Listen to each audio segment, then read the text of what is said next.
Shabbat Shalom, Hagadol. Great Shabbat to you today, because it's the last day of our festival, and it's a set apart holy day as well. So everybody can hear me. Please put up a 1 if you have difficulty. Let me know so we can kick start it. Okay, great. Welcome to the room, Mishpacha, family of Israel, and children of Israel. Those of you that belong to the house of Israel, welcome, and those that don't, welcome. So our today is technically a Mikra Kodesh. It's a holy day, but also it's a Shabbat, and we also have the Parsha that's set up normally for this day today is Parsha's Shemini, which is the 8th day. Interesting, isn't it? It's called Shemini, and we're on the 8th day as well. And 8 is a number that is related to a new beginning, and the 8th number is related to also to abundance, wealth, prosperity in our lives. Now, it's important that we understand where we stand, because we have many things that we do and some things that we don't do. But it's very important to understand that we live in a pandemic world today, and with lots of people might be sick around you, and maybe lots of people are trying to keep safe, and it's a good idea to do that. I'm going to look at the Torah. Of course, we live in the Torah, and we get our sustenance from the Torah, and these are our holy books that we live by. It doesn't matter what the world thinks. It doesn't matter what your grandfather thinks. We live by the Torah, and that's how I've been doing it for thousands of years, and we continue to do that. So we draw our wisdom, we draw our everything that we do is drawn out of the depths of the Torah. Now, the Torah has 70 interpretations according to the rabbis. We have 70 interpretations. Now, it doesn't matter which interpretation you fall into, because that's not something to be critical of or criticize, because you may fall into a literal interpretation, as many do, and fall into the religious category, and or you may fall into a non-literal interpretation. And so, on my studies in the ancient past, we never interpreted the Torah literally. In my studies of the past, in fact, a literal interpretation of the Torah only came about very late in the 14th and 15th centuries is when the literal interpretation came in. Before that, it was never interpreted literally. So when you read 6 days of creation, they were not read 6 days. It was read differently according to the rabbinic literature as well. It wasn't read like that. But anyhow, we're not gonna go there too much, trying to confuse people of how we interpret it. But we will look at certain different passages, both from a Torah point of view and from a present point of view. And we will look at it from Jesus' time, Jesus of Nazareth, his time, and how those people saw things. Maybe a good idea that helps us understand where we should be and where we are making mistakes. Now, because I speak to people, I speak to my students all over the world, all the time.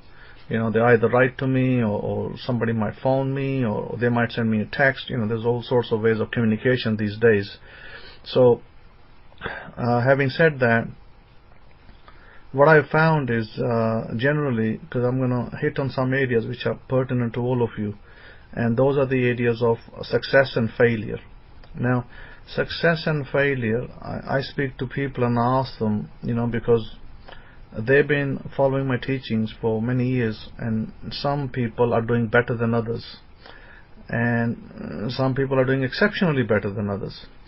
So those people that are not, maybe they are new, maybe they are old, in the sense not of age but of education, and maybe they are struggling in some areas, or maybe they don't have the correct understanding of the application of the teaching. So I'm basically referring to the application of the teaching, not so much their age. Age is not really relevant in this issue. What's important is the relevance of how you apply something and what your makeup is. Because your makeup might be that you belong to maybe a family and you've been brought up by a mother and father, brothers and sisters are there, and maybe some families the mothers are lenient, the fathers are good, and they bring you with the right kind of mindset. And in some other families, the mothers are not so lenient. They curse you and they swear at you, and fathers also curse you and swear you down, and you're brought up in a very unhealthy, unspiritual background. And in some other environments, you may be brought up in maybe a family that's like where single mothers. And this happens a lot in America, not so much in the East. And this concept is almost unheard of in the East, single mother concept. Unless a woman is widowed, she always will have a husband. Unless a woman is a widow. A widow might not marry and may have children, and she decides to bring them up herself. But this idea of a woman trying to bring up one child, like a single woman, this is not heard of in our Torah, and it's not heard of in the Eastern culture either, because they expect every woman to marry. And if a husband, I guess today divorces happen, and if a divorce happens, then they'll still get remarried, and so that's kind of what happens mostly. So really, if you are in that category, I'm not saying good or bad towards it. I'm just saying that some children are brought up in that category, and their belief, the belief level of the child, whatever trauma the woman has gone through with the ex-husband is usually put on the child. I mean, the child is being brought up, he's maybe cursed down, and he's brought up with the idea that he got no father, and he may be brought up in a negative way, and then that negativity follows his life. And then whatever he's been taught from a young age is what he will become, because that's what he's been taught. If he's been taught to be unsuccessful, if he's been put down, then that unsuccessfulness will follow until he changes it, he or she changes that path, and then they can be successful. So what we're going to look at is, why is one person successful and another is not? And I come back to the question of the two people. I may have spoken about this before. Two people, two young men, or call it young women, it doesn't matter, because it could be either. Two young men go to university. One falls out, doesn't get a degree like Bill Gates and becomes a billionaire. And another one goes to university, does his degree, and doesn't even hold a job, fails to even find a job. The question is why? And why one comes out, and it doesn't have to be a billionaire. It could be he became a multimillionaire, or it could be he had a very successful business and he's very successful in his life and he pays for everything, no problem.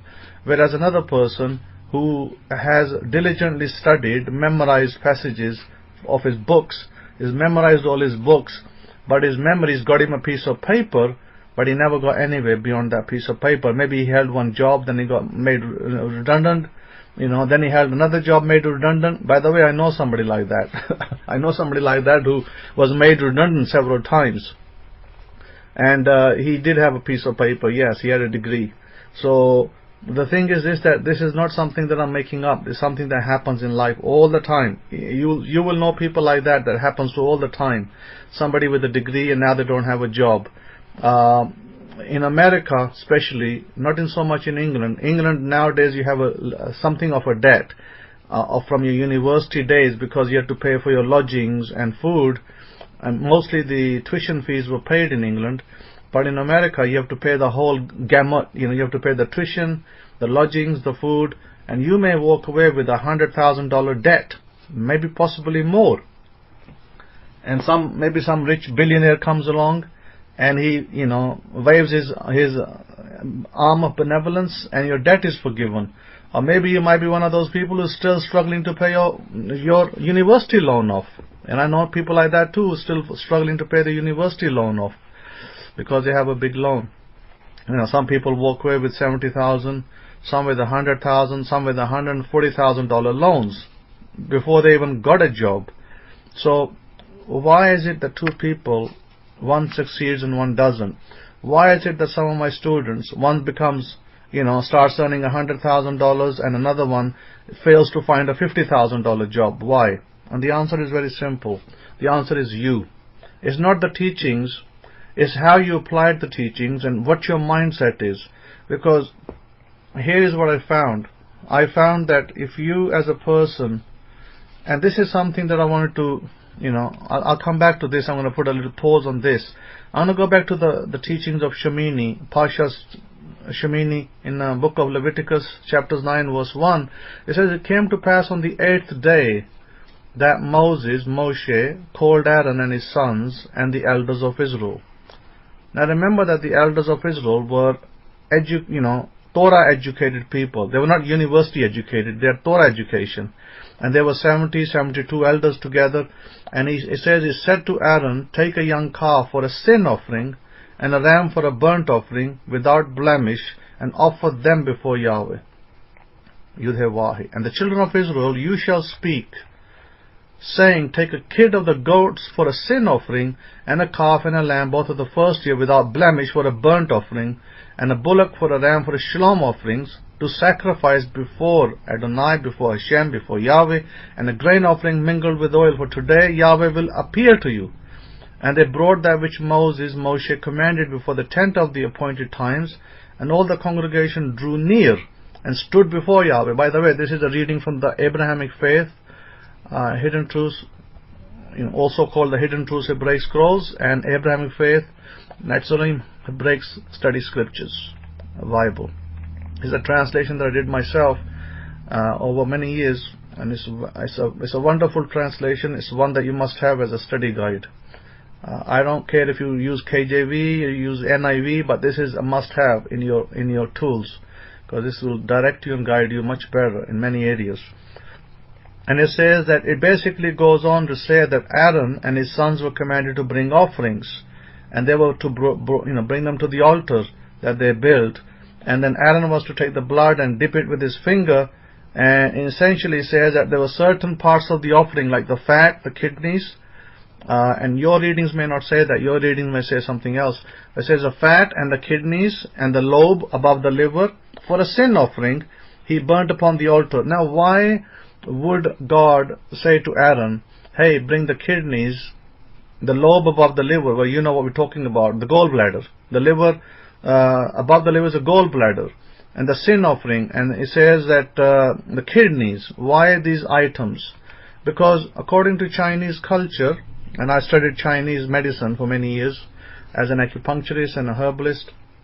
As a physician, I'm actually a physician in Chinese medicine, by the way, and I learned from them that the liver is a seat of emotion. The liver is, according to scientific knowledge today, the liver is the organ of the body that is the largest organ in the body, and it holds heat. So if and I learned from Chinese medicine that when a person continuously gets angry or depressed or in melancholy state, that it is your liver that's doing that. And what I learned was that the liver heats up, and the Chinese call it yin and yang. And Rabbi Kefa, your wife will know this for a fact, that yin and yang, the yang represents the fire part and the yin represents the water part. And your yang, they say that your yang gets high in the liver, and the symptoms are, I can tell you by looking at you, if you told me you got a headache, I'll tell you you got a problem in your liver. If you said to me you got a migraine, I'll tell you you got a problem in your liver. Your yang is too high. Because if you get migraines, it always points to a lot of heat in the liver. Because the liver, according to Western methodology, so it basically cleanses, it removes poisons, and it can store poisons, and it can try to dispel them. And this is what they call in the Western world, they call it by the title of, they say that, to detoxify your body. They use the terminology detoxify. And so they call it antioxidants. So antioxidant tablets, vitamins, pills, minerals that you can buy from different stores online or offline, They are the ones that help you to detoxify, or antioxidants, meaning they, because the cells oxidate, and this is all medical terminology, so I don't want to confuse you too much. I'm trying to make it as simple as possible. If you had a headache in your left head, in left side of your head or your right side of your head, 99.99%, in fact I'll say 100%, your liver is the one that's having problems. Not that it's got some ulcer in it, none of that. Your liver actually has a lot of heat, or it has a lot of what they call water, and is not able to balance the two. When the liver is not able to balance the two, what liver does, Chinese medicine teaches us that it will override, and they use the term metal, earth, water, and these are organs. You see, when I studied acupuncture in England years ago, I studied under the 12 meridian system, but England also had a university that was teaching the 5 element system, and the 5 element was earth, water, fire, wood, etc., and metal. And I didn't study that in that university, but I know what the system is. I know what it represents, because under the 12 meridian is also the system falls under the 5 elements, and my teacher explained to me how the two work and what are the correlations between the two. So essentially, your stomach and things like your spleen, they fall under the water system, and then different organs fall under different systems. So if you came to me and said, I've got a headache in the middle of my head and it's a dull headache, then I will know that you have a problem in your stomach, not in your liver. See, this is how the organs open up. These organs, they have channels, and these channels open up in different parts of your body. And there was an experiment done in China many years ago, and they put oil on somebody, and they let him dry up in the sun or somewhere, and they followed the path of the organs, and they found that he had little lines, markers that were running to his forehead, to his head, different parts of his head, to his legs, to different part of his toes. So they developed this system using observation of thousands and thousands of years before they arrived at this system of how you put a needle in your toe and how it affects your spleen, or it might affect your head in different parts of your, what they today term the cranial nerves. The doctors call it the cranial nerves. But this is where the sciences fail today, because the sciences do not take the whole body of humans into account, because the medicine that you call allopathy medicine, it simply takes into effect that you go to your pharmacy, you say, oh, I got a headache, and they say, okay, here is some migraine tablets, take these tablets, Exceed, you can buy them at Walmart, and you take 2 and your migraine will be okay, right? And Exceed has acetaminophen or something in there, and you take it and boom, 3 hours later or 2 hours later your headache is gone and you think you're completely healed. But the problem is that your underlying condition, where it started from, is still there. If your liver was overheating, it had extra high yang in it, and you didn't deal with it, which you didn't, because Exceed is not going to deal with the yang in the liver. All the Exceed does, it just looks at your symptom of your head and it cures your headache. It just looks at your symptom. It's basically symptomatic cure, but it doesn't look at the underlying root issue, which is your liver. So your liver still remains in a problem, and the way it comes out is a week later you feel very depressed, and you go to somebody like me after a month. You go to somebody, let me say, Rabbi, I have this problem, I keep getting headaches here and there, and I've taken tablets, and tablets help me at the time, but the headache comes back. Then I'm going to tell you that the problem is in your liver, and maybe it's in your stomach, and maybe it's moved into some other part of your body, because I will look at the root cause. I won't look at the symptoms. Now, it's interesting I mentioned the root and the symptoms. So I'm not here to teach you medicine, but I'm telling you experiences of my life. And I wanted to tell you a particular verse in the Bible which says that the leaves of the tree will heal you, right? You remember that verse? It has a healing in it. So a healing of the nations. The Bible speaks about that. and it talks about healing in the nations, and that's in the book of Revelation. In the book of Revelation, chapters 22, 2, I believe it is, and it says that on each side of the river stood the tree of life, bearing 12 crops of fruit, yielding its fruit every month, and the leaves of the tree are for the healing of the nations. To that effect. And we kind of see that, and we kind of read it, and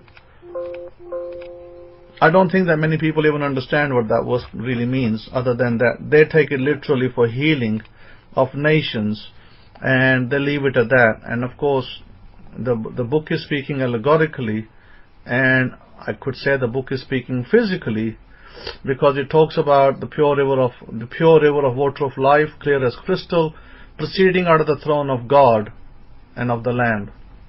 Now, coming back to that, it talks about the 12 manner of fruits that yielded every fruit, and the leaves of the tree. So 12 manner of fruit and the leaves of the tree. This is all symbolic language, and the symbolic language, technically, Israelites or Israel as a nation is meant to be the healing. It's meant to be healing to the people.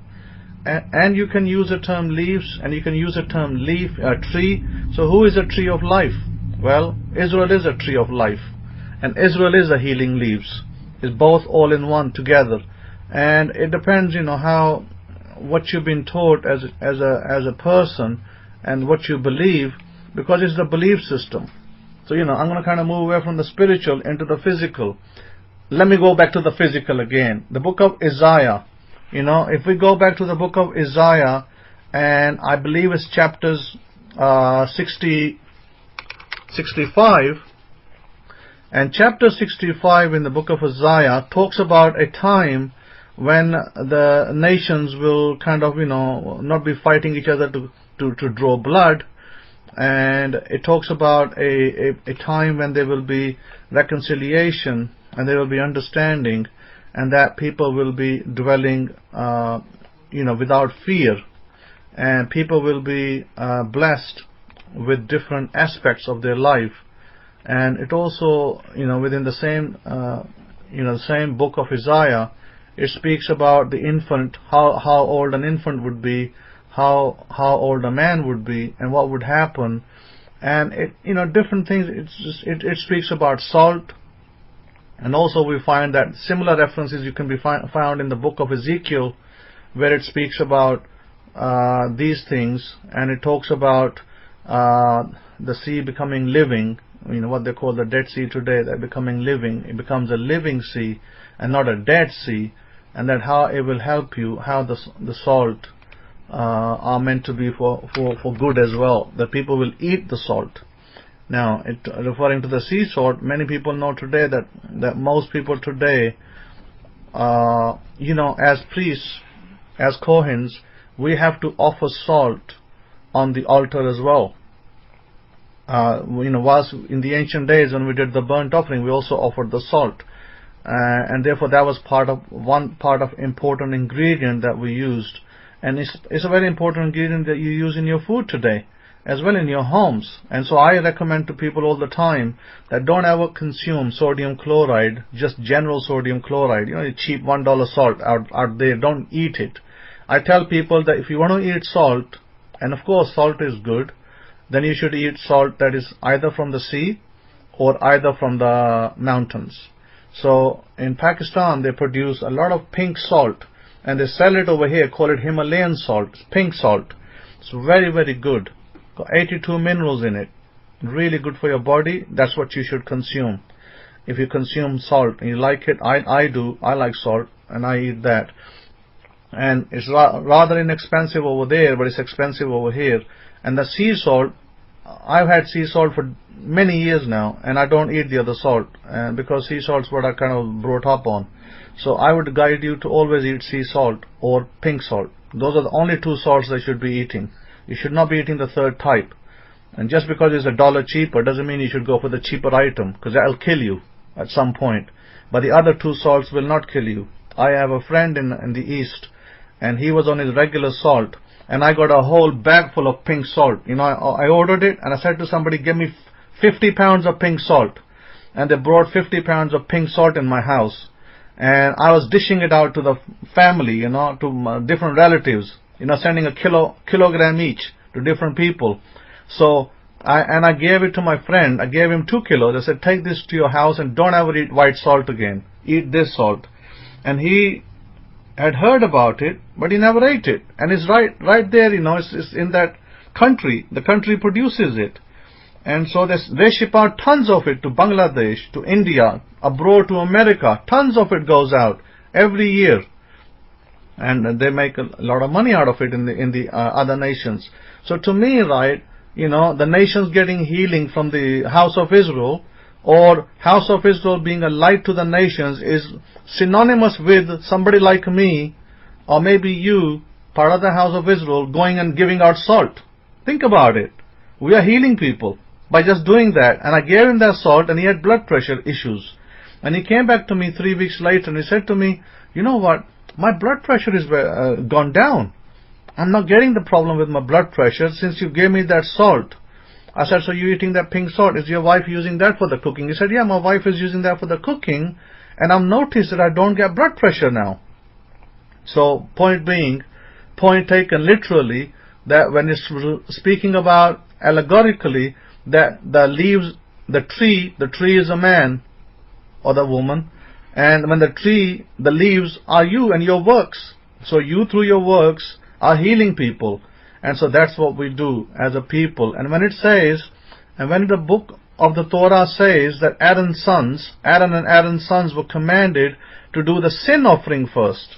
That's very interesting, that before God blesses people, before He goes out to bless people, He tells them to take a sin offering first. Now, we spoke about, I don't know if you remember, I spoke about the sin that you commit inadvertently. We call it an accidental sin. Accidentally, you commit a sin, but you didn't know you did it. Like for instance, you might have eaten leaven during Passover. And if you're part of Israel, you're not supposed to eat leaven. And leaven shouldn't even be in your houses. And if it is, well, I'm not going to make it symbolic, it's literal. Leaven here is literal leaven, yeast. So you're not supposed to eat yeast for the week, and some people will only take it symbolically, but no, I take it both ways. Where it's symbolic, I'll tell you it's symbolic, where it's literal, I'll tell you it's literal. This week, literally, we should be careful of how what we consume. So having said that, my point is this, that why were Aaron's sons, and Aaron included, why were they commanded to offer the sin offering first? Why not just offer the shalom offering first, like the blessing, the Todah offering, the thank you offering? Why not just do that first? And the reason is very simple, is that this is why I said to you that if you have karma, if you're going to have karma following you, and your karma comes from your forefathers, it doesn't come from you. You're not the originator of that karma. Your forefathers are. If today your life is a struggle, if your life is a misery today, it's not because you did something wrong.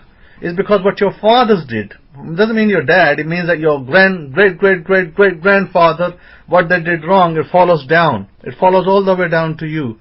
And then it comes and affects your life. And you're like, what the heck? I didn't do anything wrong. I'm a good man.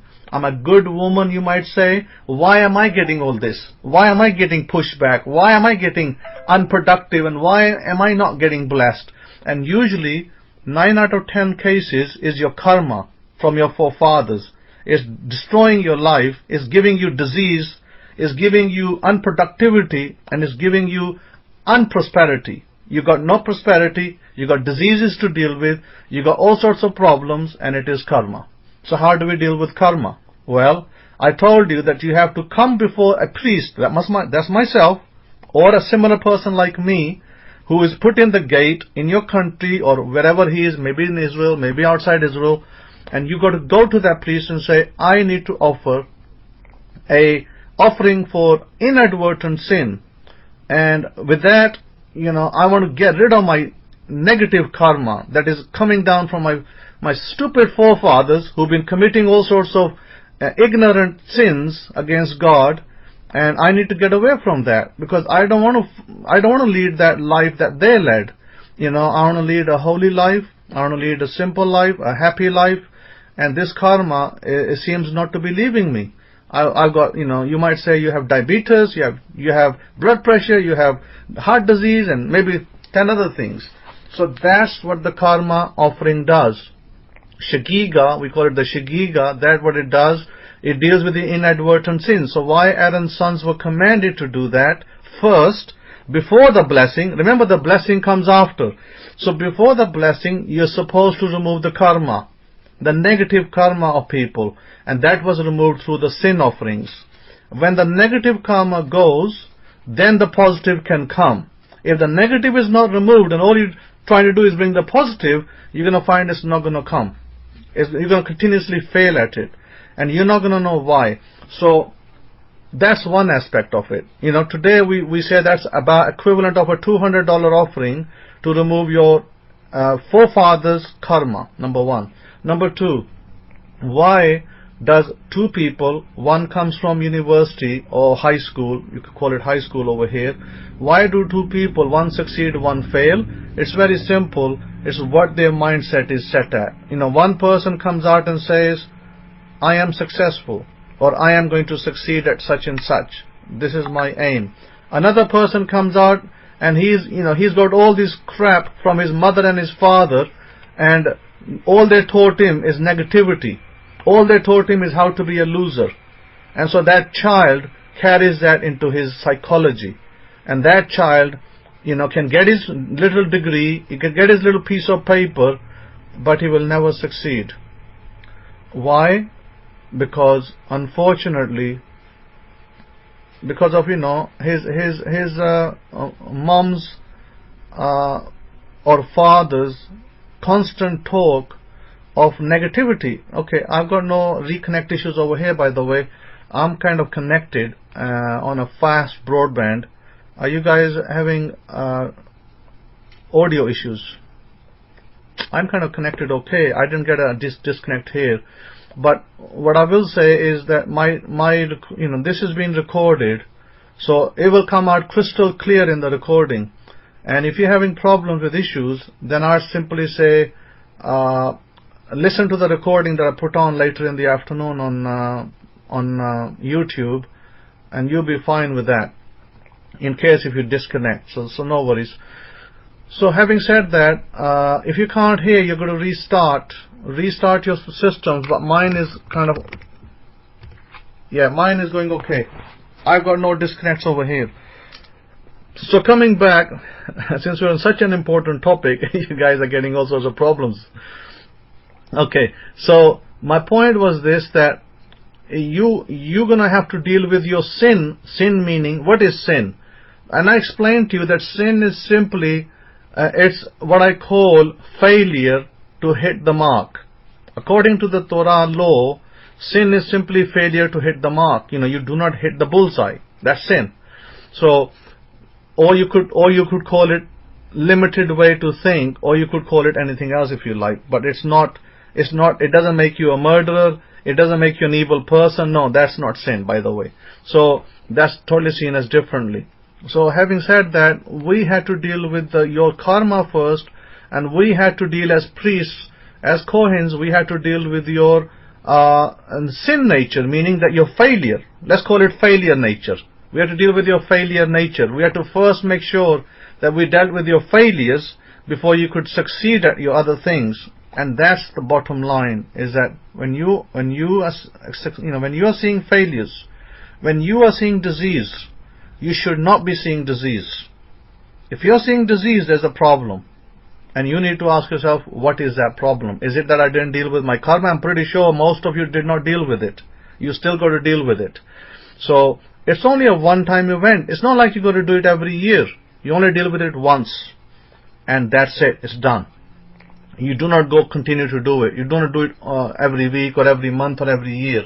This is only a one-time event, and the one-time event affects you. So coming back to the manifestation and the blessing, the law of blessing in the Torah, the whole point is that some of my students, or maybe other people that I don't know, they are not succeeding because their conceptual of what they believe to be true. So let's say this, And I heard some people speak about this on the radio, not the radio, like the audio books and stuff like that, in books.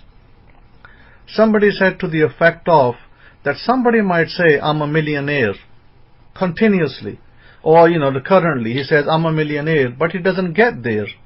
And maybe after 1 week or 2 weeks of doing it, he or she comes back and says, well, I'm not seeing any result.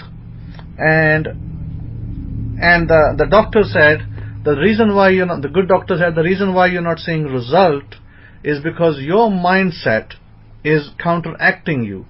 In other words, it's telling you that you're not a millionaire. So every time you say you're a millionaire, it counteracts you and it tells you no, you're not, and it's kind of short-circuiting you. So therefore you're not getting what you're desiring, and that repeat saying of I'm a millionaire is not working. So how do we, now I'm going to go beyond what the doctor said. So the doctor was basically saying, that if that person continuously says he's a millionaire and he doesn't turn out to be true for him, then his mind is already short-circuiting him, therefore he's not getting there. But let me tell you how to get there. So let's go beyond what the doctor said. So we'll jump ahead a little bit. And this is where the law of blessing comes in, of the Torah. And the law of blessing is this, that you do not allow your mind to short-circuit you. The mind can only short-circuit you in a way that where you pass that event. And the way the doctor presented it, he basically turned around and said that the way you'd help yourself is, don't use terminology like I am a millionaire. He said use terminology which is kind of true or getting there kind of thing. So he was basically mentioned that instead of saying a millionaire, you could just say wealth. You could just say success to yourself. That way if you got an extremely negative mind, and by the way, I know some people who have extremely negative mind, and if you got a really negative mind and you've been brought up in negative thinking, then you're going to struggle with that, because you're going to struggle with a wealth mindset, because your mindset is always negative, and your negative mindset is always short-circuiting you.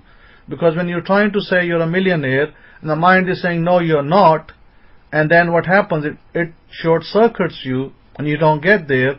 So the doctor was saying that maybe you should say success, or maybe you should say wealth, or maybe both, success and wealth. And you allow those words to become seed words. And the seed words will help your mind to overcome the nature that you brought up in. Like if you brought up with negativity, negative parents, negative people around you, and then you will slowly overcome it. See, here is one way to do it. This is my advice. As a Kohen in the gate, I'm going to advise you the best method, the one that works. And this is not a happenstance method, or maybe it will work, maybe it will not. This will work all the time for you. And there's two ways to do it. I'll give you two methods, in fact, that work. Both of them. One method, you say to yourself, it's wonderful, it's definitely true. That's the only two words you need to repeat all day long, right? Or whenever you remember it, you say those two words. And wonderful things will happen for you. New opportunities will come, money will come, relationships will get better, just by saying those two words alone. But you got to seed them into your mind daily. And Olivia, you're a witness, you're my student from France, and Viva la France. I'm certain that France is trying to do great over there with his people, and do wonderful things together, and cure the people with the different viruses out there, with the coronavirus. And Olivia is saying that he tested it and it works, and I can guarantee you that it works. I don't say it by just happenstance. I know it works, because I've seen my students tell me this time and time again, that they used it and it's doing wonders for them. And they can have whatever mindset, and those two words are, it's wonderful, it's definitely true.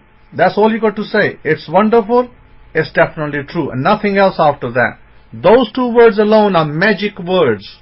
They are magic formula to your success, and it will start to turn the key to everything you do in life.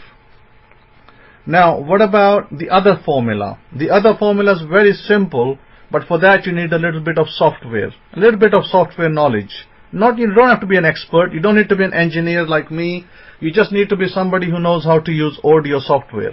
And you can download Audacity, it works great, it's free software, and you can put it on your laptop to record your voice. So what you need to do is you need to record your voice. And you can record it these days in your phone memo. Phone has an app called Memo, or it has an app called Audio, and you could record your affirmation, write your affirmations. Pick up 5, and I'll only say 5, I won't say 10. Just pick up 5 affirmations that you really want to bring in your life. One of those could be that you want to be a millionaire. There's nothing wrong with that. So what you say it this way: it's definitely true that I am a millionaire, right? And you record that. It's definitely true that I live in a wonderful house. It's definitely true I drive a beautiful car. Don't have to name your cars, and you don't have to name your house, how many bedrooms. You just say that and you record it. Only 5, top 5 of your manifestations, the top 5 that you want in your life to be true, you record them on a little audio recorder. And it doesn't matter what audio recorder you use. There's thousands of these apps on Android phones or iPhones that come free. So you could download one of the free ones, or you could download Audacity on your laptop, and you could use it on your tablet. So once you record that, you want to add another track. This is going to be done in 2 tracks. The second track you're going to add in audio, and you could do it with another piece of software that I'll tell you. It's called, but then that one's going to cost you money. And that software, I have it, Rabbi Kefa has it, it's called Subliminal 360. That's a British software designed by a British company. Subliminal 360. If you Google it, you'll find the website. But they normally charge you around $100 or something to that effect. But that software is much more advanced. It can record. It's got auto built-in. Auto built-in desires. For fitness, for health, for everything. It's got a lot of things built in. You just click on it. You put it on your laptop and you tell it go, and it starts to flash them on your screen randomly every 2-3 seconds. And that basically pops up, and you can write your own affirmations in that software as well. It has built in, and you can write your own, and it can record audio for you as well. So the audio that I want you to record, and I'm giving you the simplest and the most inexpensive way to do it. If you don't want to spend $100 because money is not available, that means you have abundance problems. So we got to deal with your abundance issues. So with your abundance issues, you could start with it's wonderful, it's definitely true. That will deal with them, number 1. Number 2, you get this piece of software, like free audio software. You record 1 track with just 5 affirmations. It might take you less than a minute to do it. It's so simple. You do 1 track with just your affirmations. The second track you do an add-on second track. And let me just fire up my Audacity, and I will even tell you how it's done. And in the Audacity, under tracks, there's a tracks option, and it says add new stereo track. So simple. It's very easy. You can YouTube the videos to see how it's done if you're not sure. If you're one of those guys or one of those girls that doesn't know technology, you can look at a YouTube video, okay, how to do it. Second track, you're going to put music on there.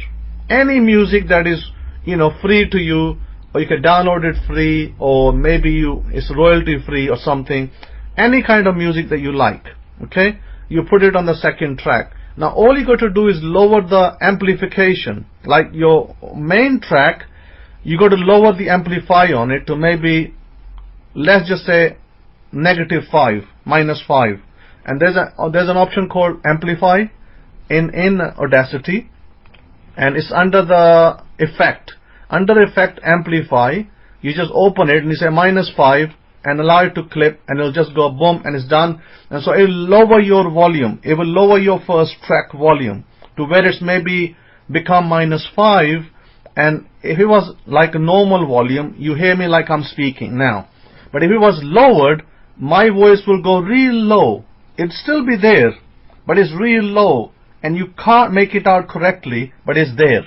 You know, maybe you can make it out if you got sharp hearing, you can make it out. But when you start playing the audio track at its full capacity and amplification, which is already set, you don't need to touch that. And when your music is playing over it, your subliminal, your voice is under it. So what happens, the name of the app is Audacity. I'll type it in here. So what happens is that your music overrides your voice, but your voice is still there, it's still playing, and you repeat and you save that as an MP3 file. Just save it as an MP3 file, and the two tracks will get merged into one track. And now you got your voice and you got the music together.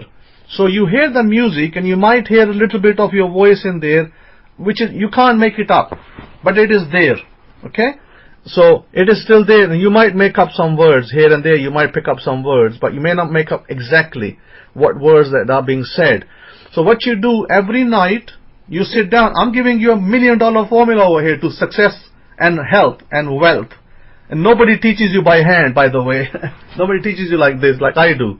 So what you do with that at night, or you sit down quietly in the afternoon, you sit down on your couch, or you lie down and you put it on your headset and you're listening to the music, but underneath is your voice that is going deep into your subconscious, and that's where the connection to God is, through your subconscious. Your conscious will allow your voice to filter right straight into your subconscious, and your subconscious will do whatever you tell it. If you told your subconscious you're a millionaire, then the subconscious gets to work, makes a connection with the divine, and it starts to produce that wealth. That is the secret to becoming successful in life. That is why two people coming out of university, one becomes very rich and one becomes poor, is because they don't know the principles of success. But the one who was rich, he knows the principles of success. He just happens to apply them. Either he applied them deliberately because he knew how to, or he applied them inadvertently without knowing about it. He knew how to apply it. Years ago when I was in England, I wanted to get a black BMW, and you know what I did? I wrote it on a piece of paper. I printed it out. I had access to technology, and I wrote it on a piece of paper, my 10 goals of the year. And one of my goals was to have a black BMW, and I put it on my bedroom door. I used to do that every year. I used to put it on my bedroom door, and every morning I would wake up, and the first thing I do is I look at that writing and I repeat it to myself. This year I'm going to get my black BMW. I have it. I used to say that to myself every morning, and guess what? One day out of the blue, I went and got myself a black BMW. It just happened because I had trained my mind of how to be successful. Whilst everybody around me was all talking about, losses and how bad it was and why they couldn't succeed, was I quietly in my own house. I wouldn't meet anybody. I wouldn't go out. I had no girlfriends. I kept myself to myself.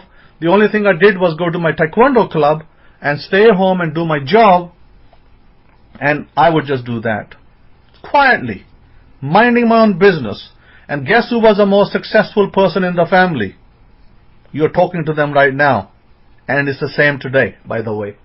So the whole point is that is what you teach yourself is what will make you successful.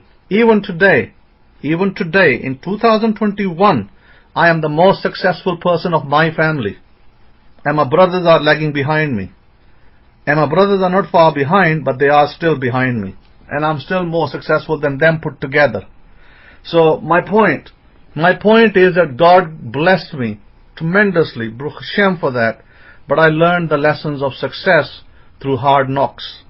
I observed, I read about rich people, I looked at how they worked, I looked at how they make wealth, and I saw that the hardest working people are the worst off in life, and they are taught wrong, because they are taught, son, go out there and work hard and you will make it, and that is a total baloney. You do not get rich by working hard. And then I saw I was in an office in London earning $100,000 a year, and they were saluting me every morning. Good morning, sir. Every morning. I was a senior engineer there. Every morning they would salute me and give me good morning, sir. And I'd have coffee on my table. I'd have chocolates on my table. They would even give me free wine bottles, very expensive wine bottles during Easter and Christmas. I was working for a top law firm in London, and I'm the only man in my family to do that, by the way. None of my family even came close to me. So why? Why me? Because I had the wealth mindset, and God was right behind me. As a Kohen, I knew what the principles of success were, and I knew that the Torah had the Torah, when I was studying the Torah and I was studying the Bible, and I knew that had immense capabilities to make you successful, but I knew that people were reading it wrong. And I sat there one day and I said, you know what, I'm going to fix that. I want to change that. And I'm going to change it for the better for the people, because they do not take Jesus' words right, and they do not take the Torah right, and rabbis are teaching it wrong. And that is true today as well. So I come back to the words of Jesus. What did Jesus say? A good man, in book of Luke chapter 6 verse 45, a good man out of the good treasure of his heart brings forth that which is good, and an evil man out of the evil treasure of his heart brings forth that which is evil. For of the abundance of the heart the mouth speaks. By the way, the heart here, let me give you a tip of this is how I'm going to open up the Bible for you. The heart here is your subconscious. Your subconscious is the connection to God, the divine. The divine connects through the subconscious, because that's where the soul lives. That is a part of the soul. And if you are connected to God, and if all you speak about is good in your subconscious, you give it good thoughts, good things, you're going to produce good. But if all you think about is evil, conspiracy, President Biden did this, and President Trump did that, and the Democrats are doing this, and the Republicans are doing that, if that's all you think about, you're going to bring the evil of your heart, and you're not going to be successful. But if you think good, and if all you think is good for yourself, and you don't care what the president of the country is doing, and you don't care about what anybody else is doing, and you simply care about your success, your manifestations, your desires, because then you're going to be successful. Because you must concentrate for yourself, and you must stop chasing other people, because you're not the president, and you're not the king of this country. Somebody else is. But you're the king of your castle. In England, and Lion Princess, you know where I'm going with that. In England, they say, I am the king of the castle. This is a British phrase, by the way. You talk to a British man, and they'll say, I am the king of my castle. And you all are kings of your castles. You all are queens of your castles. And by the way, I heard about Prince Philip dying this week, and commiserations to England and to the Queen's family for the death of the prince. I personally believe, and this is my belief, this is my opinion, that he was a good man. He lived a very nice, long life. I never heard a negative statement out of that man, by the way. I never heard a statement out of that man's mouth that was negative against anybody. He was very quiet. He was always on the side of the Queen, standing beside her, and I believe he was a great husband. What a fruitful life. 73 years of marriage. I've never heard of somebody having a 73-year marriage yet. And I heard from other people that somebody else, from Mexico lived for longer. I had a longer marriage, 75 maybe. But I, do believe that he was a decent man, and may he, be in peace, and may he return soon. Baruch Hashem. And so, but somebody pointed out to me that he already made 100, because they said, didn't he spend 9 months in the womb? I said, yes, you're right, he did. That makes him 100, by the way. So yeah, he's already done his 100. Because when he came into the world, he was in his mother's womb for nearly a year. So let's give him that year and make him 100. So good man, commiserations to his family and to the Queen. I'm pretty sure she misses him, but she's a good woman herself. You know, the Queen of England is a great woman. I love her. I love the royal family. I've got nothing to against them in any way, and I only think good about them. So Baruch Hashem, you know, think good about your leaders. Always think good about your leaders. I have nothing but, you know, good about my leader over here, President Joe Biden, and before that, when we had President Trump, I had nothing but good about him.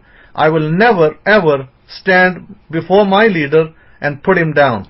I'm never going to do that. I don't care who does it. I don't care who supports it. I will not stand there and tolerate that, because you are supposed to pray for your leaders. You're supposed to pray for guidance. You're supposed to pray for wisdom for your leaders. And if you're not doing that, shame on you if you're not doing it, because you won't get anywhere either. So I will tell you that today very clearly, that we are commanded to pray for our leaders. And it doesn't matter whether they're of the party you like or their party you don't like. We're still to pray for our leaders. You know, I don't like the leader of Pakistan. I'll tell you that right over here. I don't like him, but I still pray for wisdom. I still pray for him to have wisdom and for him to make the right decisions for the nation, that where he is at. And it is only through God's appointment that leaders come into power. Now, you can claim false election, and you can claim all you like, you know, rigged election. You can say whatever you want to. Because wherever a president loses, they're always claiming rigged election, fake election, fake votes and all that. It's all BS, by the way. It's all BS, not true. Because I'm telling you that when the election was lost in Pakistan by the ruling party, they also said the same thing. It's you know, fake votes. Oh, they lied. Oh, they changed the ballot.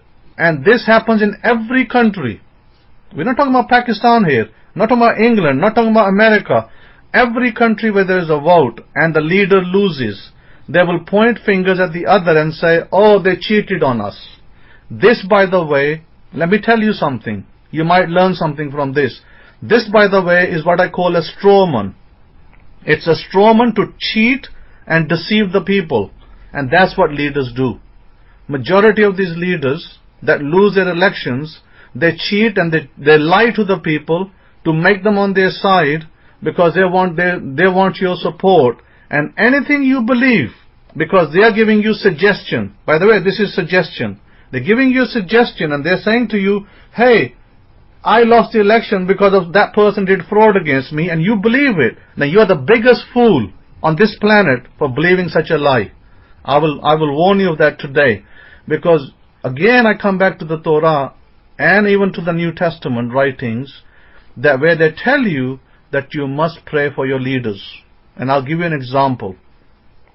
In the book of Daniel, Daniel stood before the king Nebuchadnezzar, and Nebuchadnezzar wasn't the best of kings. He was an evil king, yet Daniel was praying for that king. Think about it. Daniel was a prophet, and he was praying for an evil king. Yet, Daniel didn't stand there and say, oh no, I don't like his party, and I don't want to pray for him. Yet he prayed. So we learn from that Daniel lived a prosperous life. He was a great prophet. So we must not go down the path of following evil and listening to evil people and doing the wrong thing. So must always do the right thing. So I come back to Jesus' words again, where he said, but I tell you, every idle word that people speak, they shall give an accounting for it in the day of judgment. Now by Jesus' own mention of the inner kingdom, the kingdom of God, he said, the kingdom of God lives within you. It's within you, not outside, it's inside you. Well, if it's inside you, then he's talking about your subconscious mind. You constantly running negativity in your, feeding negativity into your mind, and guess what's going to come out? Negativity is going to be produced. So you're always producing. You are always producing, whether it's negative or whether it's positive. By on Jesus' admission, if you continuously feed negative to your mind, then you're going to produce negative. If you're going to feed positive to your mind, you're going to produce positive. So this is the idle words, by the way. The idle words are what we call mind chatter. Your mind can be chattering. Like, for instance, let's say that today, and this is something common that happens in families, let's say that you had a row with your wife, or maybe you had a row with your son or daughter. So what happens, you have the row for maybe 5 minutes, they go away, they start doing their own thing, they're working in the kitchen, or they've gone to school or something, or a job. But then after that, you're having this negative chatter in your internal head, inner chatter. And in your inner chatter, you're talking negative about them. You're saying, I should have said this, and they said that, and that negative chatter goes on in your head, maybe for the rest of the day. So what comes out of it is whatever you feed your subconscious is what's going to come out of it. In other words, your relationship with that person might get worse, and you're wondering, I didn't think it will get that worse, and yet it gets worse because you fed negative chatter. And so when Jesus speaks and says that on the day of judgment, he's not talking about some future day, he's talking about today. That today you're going to have negative chatter produce a negative result. In the book of Job, chapter 11 verse 2, shall a multitude of words go unanswered, and a talkative man be acquitted? The book of Job, chapter 15 verse 3, should he argue with useless talk, or with words which are not profitable? This is all about inner talk, by the way. Even the book of Job speaks about it. And book of Ecclesiastes, chapter 5 verse 3, for the dream comes through much effort, and the voice of a fool through many words. These are all concepts. All these words are to explain one simple thing, that give yourself positive feedback. Give yourself good feedback. You are wonderful. You should tell yourself that I am wonderful, I am great. You shouldn't be saying negative things about yourself, and you shouldn't be saying negative things about others either.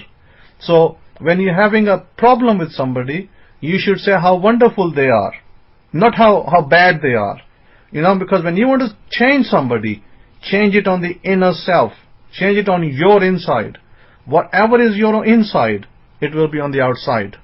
Your outside world will shape by it. I was speaking to somebody, and I was talking to them, but they don't have a clue of what I was saying, because I said to them, whatever you feed inside yourself is the result you will see outside. But they kept saying yeah, but they didn't understand it, because they never understood what I said, because their life did not change. Weeks went by, months went by, but their life was still the same, and they're still complaining, and they're still telling me that I'm not getting this, I haven't got clothes, I haven't got this, and things like that. So I again repeated the same phrase. I said, first change your inside, then the outside will change. If you haven't got clothes, if you haven't got a blanket for cold weather, then change your inside. See that you have a blanket, see that you have clothes. But if you're still stuck with you haven't got clothes and you haven't got a blanket, that means that your inside is still faulty. So that's the kind of thing that I'm teaching you today, that when somebody is acting negativity outside, you shouldn't reinforce it. You shouldn't have negative chatter about them, thinking how evil and how bad that person is. What you should be saying is how wonderful. That person is wonderful. That person is great.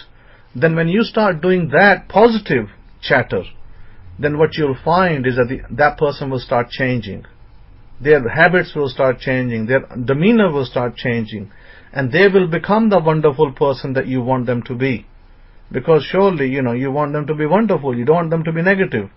And this is where the success lies. The success lies, and this is why the priesthood was instructed to go and give negative offerings first, about people's negativities. Call a sin offering a negative offering. Let's call it a negative offering.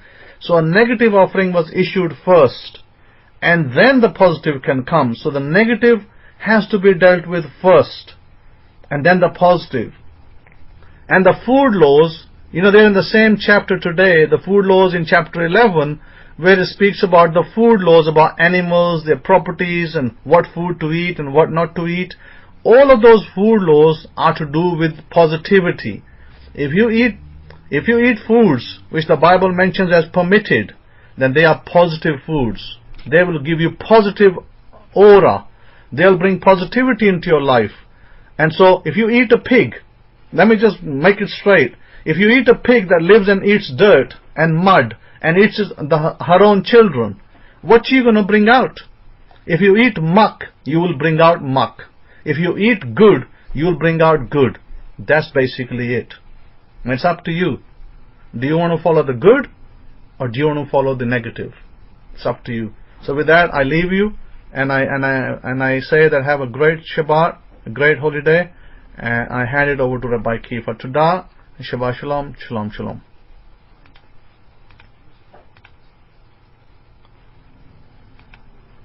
Todah Rabah HaKohi. If I could be heard, can I get a one? Rubashen. Todah Rabah HaKohi. I tell you, Todah for that HaKohi. Todah Rabah HaKohi. How many of you today received revelation from what HaKohi said? I'll tell you one thing that HaKohi said I think a lot of people trip up on in my communications with people is that when they hear about these words, and we've been taught and conditioned this in religion, is that when they hear about these words, watch what you say and watch what words have power, they associate those words with your communication with others. You know, how we talked about the parallel relationships that we have with humanity. This is where most people associate that with. They don't internalize it and consider the words that they're, like I talked about that you're thinking about in your subconscious, and they're playing those words that are rat-a-tat-tat inside of you, and all these thoughts that are just flowing through you at 100 miles a minute. They don't consider that. And this is why a lot of people just totally miss the boat. They totally miss it, and they totally wonder why they don't see any blessings in their life, and they totally wonder why it's just all the negative forces are just attacking them 24/7, 365.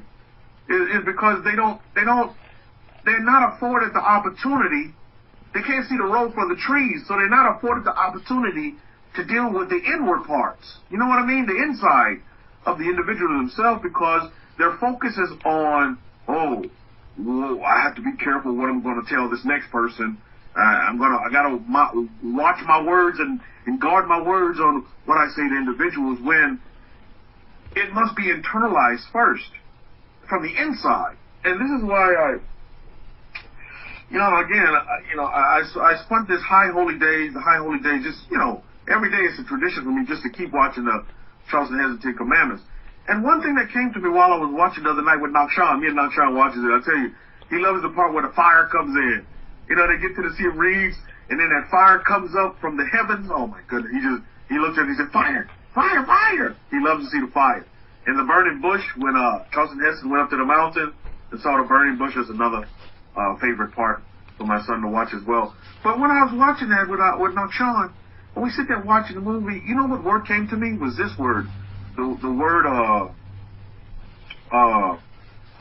no retreat. No retreat, Mishpahah. I watched the movie, and I look at our history. Do you know Israel never retreated?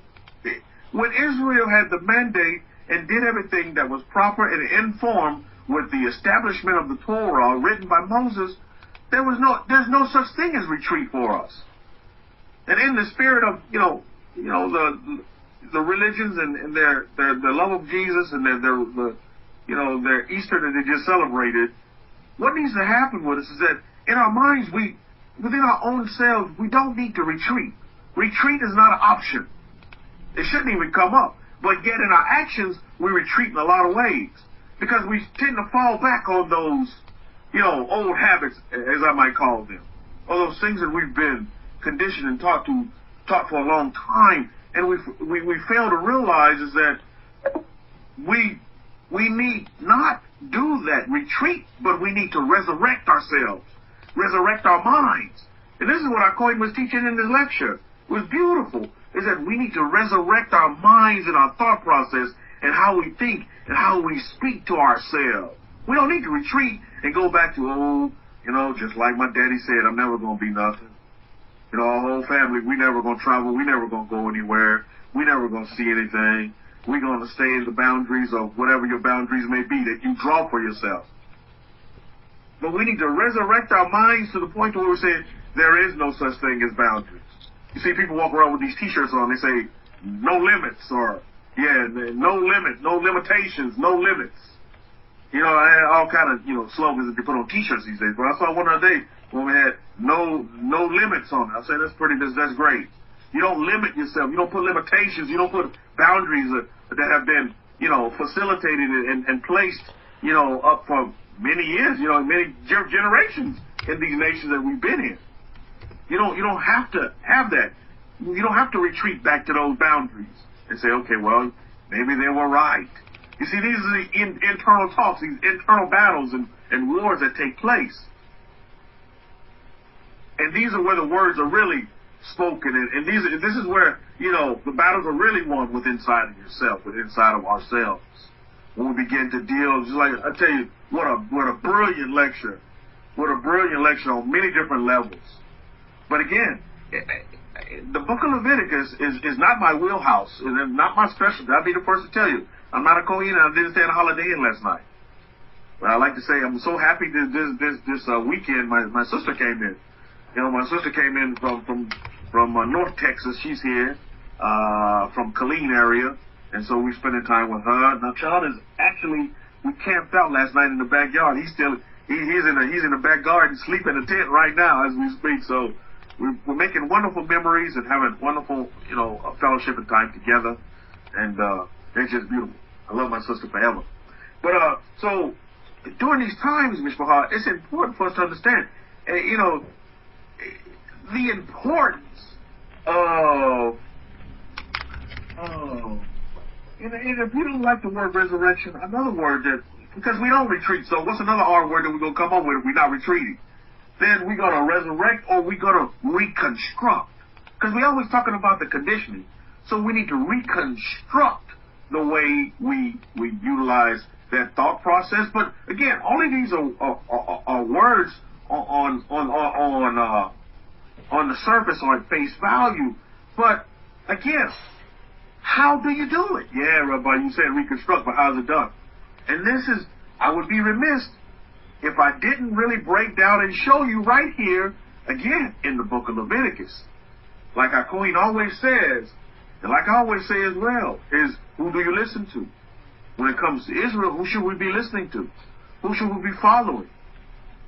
Those internal words, that ego that's telling us this, that, the other, and the third, and we're not going to be nothing, we're never going to be nothing, we're never going to be successful, we're always going to be depressed, we're never going to be the head, we're going to always be the tail. That's, we have to really begin to resurrect our minds. And that rebirth that Christians love to talk about, it's really real, but the rebirth comes within. It doesn't come when you get dinked and dunked 150 times. It doesn't happen. Or somebody just splattered some holy water on you, and that's the all in all, the elixir fixer. That's not how it works. It's internalize it, Mishpachah. Begin to really sit down and have the quiet moments in meditation to where you really begin to understand yourself and really recognize and have that relationship with yourself. You see, because if you want the relationship with all these other things, material or other social or, health-wise, the relationship has to start within yourself first. This is where it begins and it ends. But most folks, they'll go through the whole of their life and never really understand that. They want peace with other folks, but they don't have peace within themselves. You know what I mean? They want love with other folks, but they don't even love themselves. They don't have that love for themselves. They don't have a relationship with yourself, your internal self. And that connection with powers, the Most High, God, Lord, whatever you want to title, source, the divine presence, whatever name you want to put on it, it's going to be, that connection's going to take place within. Believe me, I went around hunting around to find it outside of myself, in pastors, priests, evangelists, and rabbis. Believe me, I did that in Judaism, but it didn't work. It wasn't personal. It was always superficial. I mean, you know what I'm talking about. It was superficial. Yeah, you get a few goosebumps here and there, but at the end of the day, it didn't last. There was no lasting effect to it. But the Torah is all lasting. It's forever. Vive la France, Oliver. And you guys are going to get a hold of those viruses that seem to raise their ugly head again. You play whack-a-mole with them and just knock them out. They're dealt with already. And there's health and wealth and prosperity in France continuously. Well, definitely. Because that's what it is. But again, it's how you see life. But if you sit there watching all these newsreels all day long and all day strong, and let's face it, 99.9% of the newsreels that they talk about are right? It only makes news if it, what do they say? If it bleeds, it leads. So if it, it's only gonna make news if there's something bad going on. Well, how in the heck are you gonna, internalize positivity in your life and ingest? Let's just say it, ingest positivity as we talk about the dietary laws that are in this parsha as well. Because we understand, just like our colleague talked about, they have that saying, you are what you eat.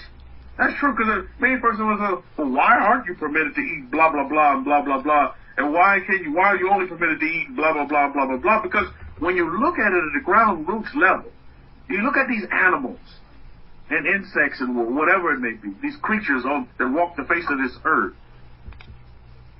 you got to look at it this way. Just like our Queen is teaching us, is that you have to begin to ingest, just like you eat animals, food, chickens and goats and lamb and fish. These things go into your body to either fuel your body, to give your body nourishment. Now, that level of nourishment may vary depending upon what the animal is that you're eating. And that's very important, because how many of you in this room and listening via, Facebook or YouTube, how many of you in these forums want to operate at full capacity?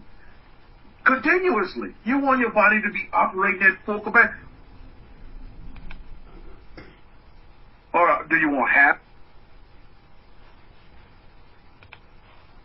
Of course, they can't be mad at folks for what they ingest, because that's what they want. And if it makes them happy, then I'm clapping hands. I'm like, so be it. Ruga shit. If it gives you happiness, and it gives you peace and love and joy at the end of the day, listen, I'll buy you the biggest pork chop sandwich out there. If it's going to make you happy.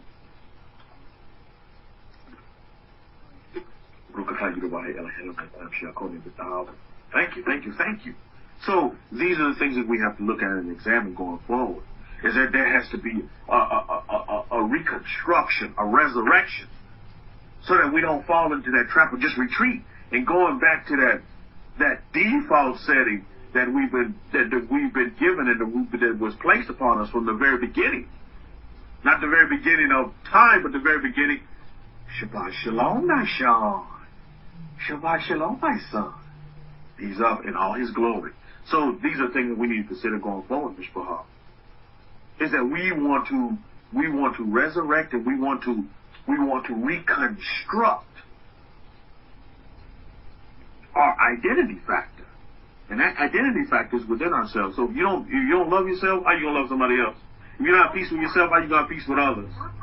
If you don't, there's Papa there's Papa. If you don't if you don't want to heal yourself, how you gonna heal other people? Just like our Queen said, our mandate is to go out and help these nations, not hurt them. To bring peace to these nations, not protesting. You see what I'm saying? We're leaders. We're not followers, Mishpahah. How many of you in this room see yourself as a leader? If you're Israel, you're a leader. That's prerequisite. You're a leader. Now, how you lead, that's going to be up to you. The level of your leadership, that's going to be disposed upon. Well, what do I want? How do I want to lead? Do I want to lead by example? Do I want to be on the forefront? Do I want to be in the background? How do you want to lead? And speaking of leadership, that brings us right to this point, the part in the portion where I want to read about. In the Abrahamic-Faith Bible, or the Hebrew Hebraic Scroll. And this is very important. This was said by Hakoy many times. Who do you listen to, Israel? I'm not going to concern myself with what the rest of the world want to listen to, but as our family, and that's why I want to point this out to you here in our portion as well. You need to see this. It's very important. So there's no discrepancy and there's no misunderstanding on what advice and what advice should you take from who or whom. You know what I mean? When we look at Leviticus chapter 10, how many of you understand that our Kohen has said this many times, and maybe some of you have it written down right now on the left side of your body, the numbers 10:10. What did our Kohen say about the numbers 10:10? What do they do for you, Mishpah? Anybody remember? Anybody? What are the numbers 10:10? Why are they so significant? What are the numbers? The powerful letters. I mean numbers. They're not letters, they're actually numbers. Powerful numbers. 10:10. What does that mean? 10:10, 10:10, 10:10, 10:10, 10:10. Some of you probably have it written down on the left side of your body. 10:10. What's the significance of those numbers? Well, let's get into it for a minute. Some of you may have drawn a blank.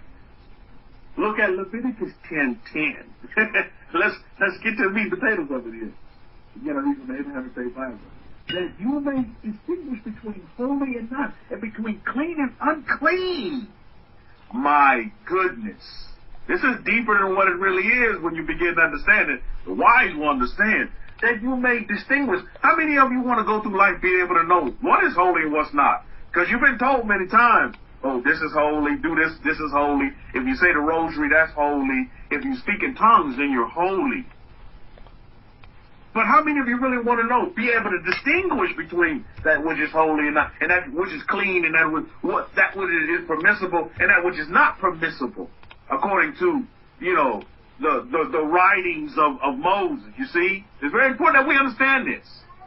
It's very, very important. Look at Leviticus 10:10. I want you to highlight this in your Bibles, that you may distinguish between that which is holy and that which is not holy.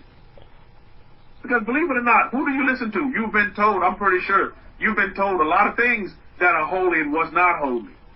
You've been told by a lot of different people. For instance, saying this, I've been seeing more of Simon Alta's videos, very impressive. Hopefully I'll be taking way more notes. We could take notes, but more importantly, Prince, begin to apply. Put the words of the Hakoim to the test. Put them to the test. Test them. Testing.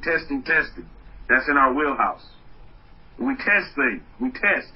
Put them into action, and then let the actions speak for themselves. Leviticus 10:10, that you may be able to distinguish between that which is holy and not holy, and that which is clean and that which is not clean. This is very important stuff right here. This right here is the difference between those people who will be successful and those people who won't be successful. And this is if you follow the methodology, if you follow the understanding, then this is the shortcut. This right here is the shortcut to your peace, your prosperity, your wealth, your abundance, your joy, your happiness is right here. Being able to distinguish between that which is holy and unholy. How many of you just want to walk around doing unholy things? You know what I mean? Doing things that are not permitted to do. And then you expect to reap benefits from it and blessings. You know what I mean? Now, we're going to jump back to Leviticus chapter 10 and verse 8. Because this is very important. Throughout the whole of the book of Leviticus, Moses is teaching Aaron and his sons how to properly be priests and how to be priests. As the head priest himself, Moses, king, himself, head king, head priest, head prophet. Moses was the head litigator. Moses was the all in all. Mukashev is the all in all. He's like mentoring Aaron and his sons on, okay, this is how things are done. This is how you're going to perform as the priest of Israel, as the priesthood. You have been anointed to be the priesthood, and these are the things you're going to do. But when you look at Leviticus chapter 10, verse 8, Moshe, that's what it says there. It says, in verse 8, and Yahweh spoke to Aaron. Wow, this is getting pretty heavy here. Now, this is after the fact that Nadab and Abihu was taken out for, and so now, not Moses speaking, this is the Most High speaking. So when we read Leviticus 10 and 10, that's coming from Yahweh himself, the Most High. Yahweh. Right, Sean? That's coming from Yahweh himself. And he's speaking directly to Aaron here. This is not Moses speaking. So, take heed. The wise will understand. And then we read verse 9. Do not drink. Now, this is the Most High speaking to Aaron. This is not being, delegated down to Moshe. Very important stuff. See, when the Most High speaks, how many of you going to listen? I'm sure going to listen. I got my hand up. I remember that commercial back in the day. When E.F. Hutton speaks, everybody listens. I remember that commercial like night and day. So, when the Most High is speaking, oh, believe me, you're going to have these two ears over here. Look at Leviticus 10 and 9. Do not drink wine or strong drink, you nor your sons with you, when you go into the tent of appointed times, lest you die. It shall be a statute forever throughout your generations. And then that's when we come up to Leviticus 10 and 10. That you may distinguish between that which is holy and unholy, and between the clean and unclean. Who has that role, Mishpahah? Do you see it? The Most High is telling us himself. The Master Yahweh is saying, he's telling Aaron, this is your responsibility. That you may distinguish between holy and unholy. I don't have to hear from Creflo. I don't have to hear from Hagee and San Antonio. That's not going to do anything for me. As one who has embraced the Torah of Moshe, the Torah of Moses. Who do I listen to if I'm listening to Hagee? Is that going to help me or hurt me? Is they going to help me distinguish between that which is holy and unholy and that which is clean and unclean? Absolutely not. That which is permitted, that which is not permitted, even though it's written down, but for me to really understand it. And this is the point I want to make here, is that, no retreat, we want to reconstruct, we want to resurrect, but then how do I do that? Who do I listen to get that done right and done prim and proper? Because that's what I want. I want it done correctly, not halfway in it. Not winging it and say, well, let's pray about it, brother. And then the answer going to come to you. No. I want to get to the source. And Yahweh himself is telling us here, as Yahweh speaking to Aaron and Aaron's sons, and whether you believe it or not, or you feel Hakohen is a son of Aaron or not, that your life is going to be based upon that. Your success is going to be based upon that. The life that you live on the face of this earth is going to be based upon that. Children of Israel, Rubashir. And, okay, now let's go to verse 11, because this is still Yahweh speaking to Aaron. Leviticus chapter 10, verse 11. This is another one for you highlighters. You like to highlight in your Bible? This is another one you may want to highlight this right here, because your success and failure and the amplitude or speed that you want to reach these points this is key and crucial right here. Leviticus chapter 10, verse 11. That you may teach the children of Israel. Now help me out real quick. Holla at me. Who is the teacher? That you may teach. Who's being talked to here, and who is the teacher? That you may teach the children of Israel all the statutes which Yahweh has spoken to them by the hand of Moshe. Wow. Who are the teachers, Mishpahah? Let's clear it up. Let's get it clear. Let's get it clear as the sky is clear here in San Antonio today. Who are the teachers? Aaron. He's talking to Aaron. Aaron and his sons. They're the teachers, that you may teach the children of Israel the statutes. Now, did you all get some teaching today from Aaron and his sons? Aaron not here, but his sons are. In Hakohen's lecture, you have to believe me. This was some ground roots teaching that will help establish you and build you up, not tear you down. And if you apply them, Prince, you have to write them down. Just begin to apply them. Hear and apply. Hear and apply.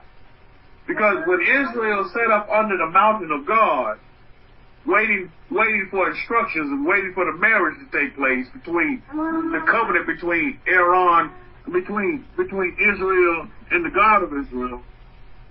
There was no writing down. It was just all about we will do, we will hear. That's what it is. We're going to put it into action. You know what I mean? Put it into action. Put it into action. And then let's see if it works for you. Let's look at the fruits of the labor. And if the fruits are not fruitful, then we need to apply something else. See, it's all about testing. But most folks, when you look at students of humanity, you look at them, they still applying the same principle, but expecting different results. You see what I mean? They're not willing to go out and reconstruct or resurrect something else. No, I'm going to just stick. You see, they're in that retreat mode. Oh, well, I'm going to just retreat back to what I've been taught, even though it's not working. They're doing the same thing, but expecting different results. Instead of attempting to apply something new. By action, by acting out something new. A technique, a strategy, something new. No, can't do that. I'm going to just fall back on. I'm going to fall back. I'm going to retreat back. You see, that's what fall back is doing. See, when you retreat, you do what? You fall backwards. You go back. All that forward momentum is taking you back. So we don't ever want to be in retreat mode. That's not even a word for us, retreat. We're too busy reconstructing, and we're too busy resurrecting a new life, a new way, a new beginning of earth. Another hard word, to rebirth yourself. And that rebirth comes from within, with Hashem. You okay over there now, children? Yeah, you are okay. So that's what we need to do. As spoken by Yahweh himself. In Leviticus 10 and 11, again, that you may teach the children of Israel all the statutes. The teacher. And I know all of you in this room understand that. Maybe some of you still jostling with it in Facebook or on YouTube. Maybe you still having some issues with it. I would encourage you to clear it up within yourself. Look at the words spoken right here by Yahweh to Aaron. Aaron's been given the mantle to instruct Israel, to teach Israel. This is not Moses talking here telling, say, Aaron, hey, say, brother, this is what you're going to do. No, this is Yahweh speaking to Aaron. This is important stuff here. The wise will understand that you may teach the children of Israel all the statutes which Yahweh has spoken to them by the hand of Moshe. What is that hand of Moshe? That's the Torah. That hand of Moshe, that's spoken, all that Yahweh has spoken to them by the hand of Moshe, that's the Torah. The Torah was written by Moshe. That's the hand of Moshe, that's that Torah.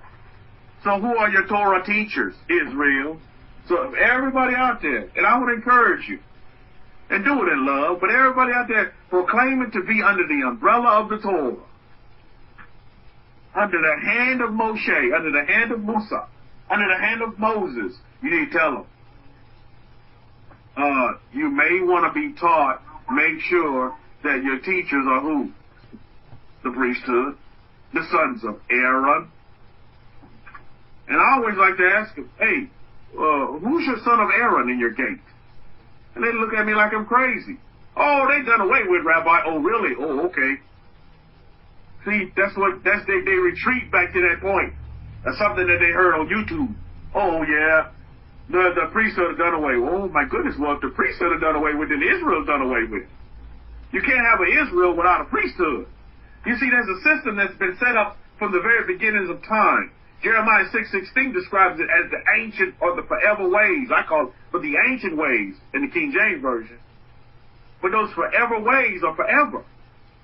So if we don't go back and resurrect the forever ways and go back to the system that has been tried, tested, and proven. We just have to apply it. It's already been tried, tested, and proven by our ancestors. Rukashim, the Hebrews, the Israelites. Now, we just have to continue, pick up the mantle, pick up the flag, and just continue on. We pick up our flags, Mishpachah. Pick up your banner. And just continue on. Continue on acting out. Now, you can't recreate the wheel. The wheel has been spinning. The Torah wheel is going to spin. After you take your last breath, it's going to continue to spin. After your children's children take their last, it's continuous. It's forever. These are the forever ways. These ancient ways described by the King James Version in Jeremiah 6:16. These ways don't change. They're forever. We just have to get on the wheel and ride with it. They like to say roll tide. I like to say roll Torah. You know, in Alabama they like to say roll tide, roll tide. I hear that a lot of friends in Alabama. They say roll tide. No, I say roll Torah. Roll Torah. Because it's going to continue to roll. It's going to continue to roll even after roll tide, even after Alabama's finished and done away with. Torah will always stand. But you need to be taught Torah properly. How many of you in this room have had an experience to where you weren't taught the Torah properly? Yeah, you thought you were, but you realized you weren't taught the Torah properly. Anybody put up a capital T? If you had the experience that at some period in your life that you weren't taught the Torah right. You weren't taught the Torah. You had this desire to want to learn the Torah, and you just weren't taught the Torah right. Wow. Blessed are you, right? You are blessed, right? Because now you've had the experience of having bad Torah, so you even have a higher appreciation of being taught Torah fundamentally and the correct way of how our forefathers were taught the Torah, by the priesthood. Isn't that something? My goodness. Like I said, today is a holy Mikra Kodesh. Do not come empty-handed before Yahweh. Oh, indeed, Hakohi. I always like to bring that up as well. Don't come empty-handed before the Most High. Again, another Torah principle that when taught properly, you see a lot of people, how do they go back and retreat? Oh, well, the priesthood is done away with, so, we don't need to do anything with that. We're going to save that for when the temple's standing, you see. Hadassah Grace is saying, I was told that the Torah was done away with. And yet a lot of folks, and I appreciate the comment, Hadassah, because a lot of folks come from that same conditioning. This is why the reconstruction and the resurrection must take place within you. You must break that. Because what it does is it just doesn't give you that quality of life that you desire. And those promises that were promised to you in the Torah cannot begin to take place and be birthed in your life. Because of idiotic statements like that, of people that just misunderstand the Torah. This is why the teacher part is so important. Who do you listen to? Facebook, are you hearing me? YouTube, please listen to this. This is very important. Don't explain it away, because what it'll do is it's going to have an effect on your life. Just like medicines. I equate all these so-called teachers out here, the Torah, they're like medication. You take a medication and it deals with the effects but not the cause. I think I wrote that down earlier. Medication only deals with the effect. It don't deal with the cause. You get to the root cause of the problem, like Akoin was explaining. Medications don't do that. They only deal with the effect. And a lot of folks are getting Torah prescribed medication pills. And it's only dealing with the effect for a minute. But again, guess what? Then that cause will come creep right back up and cause more effects.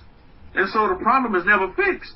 The solution is in dealing with the cause. Well, what's causing you to have those headaches? What's causing you to have that depression? What's causing you to have the high blood pressure? You know what I mean? The medication will only deal with the cause. I don't want to take medication. I want to uproot and deal with the cause itself. The medication only helps you deal with the effects of the cause, you see? What's causing you to have that? Let's get to the roots. Let's get to the root of the matter. That's what's important. That's what's important to understand. Very, very important. So to do that, you have to have a proper teacher. You got to go to the right doctor. Not this doctor just go, hey, let me put some more medication on you. Let me throw some more medication at you. You see? A lot of people are kind of misconstrued with this, coronavirus and the viruses and the antidotes that are out there. You see, they think, okay, when I get these 2 shots or I get the 1 shot and I'm done, and I can go out and live my life like I did before. Contraire, mon frere.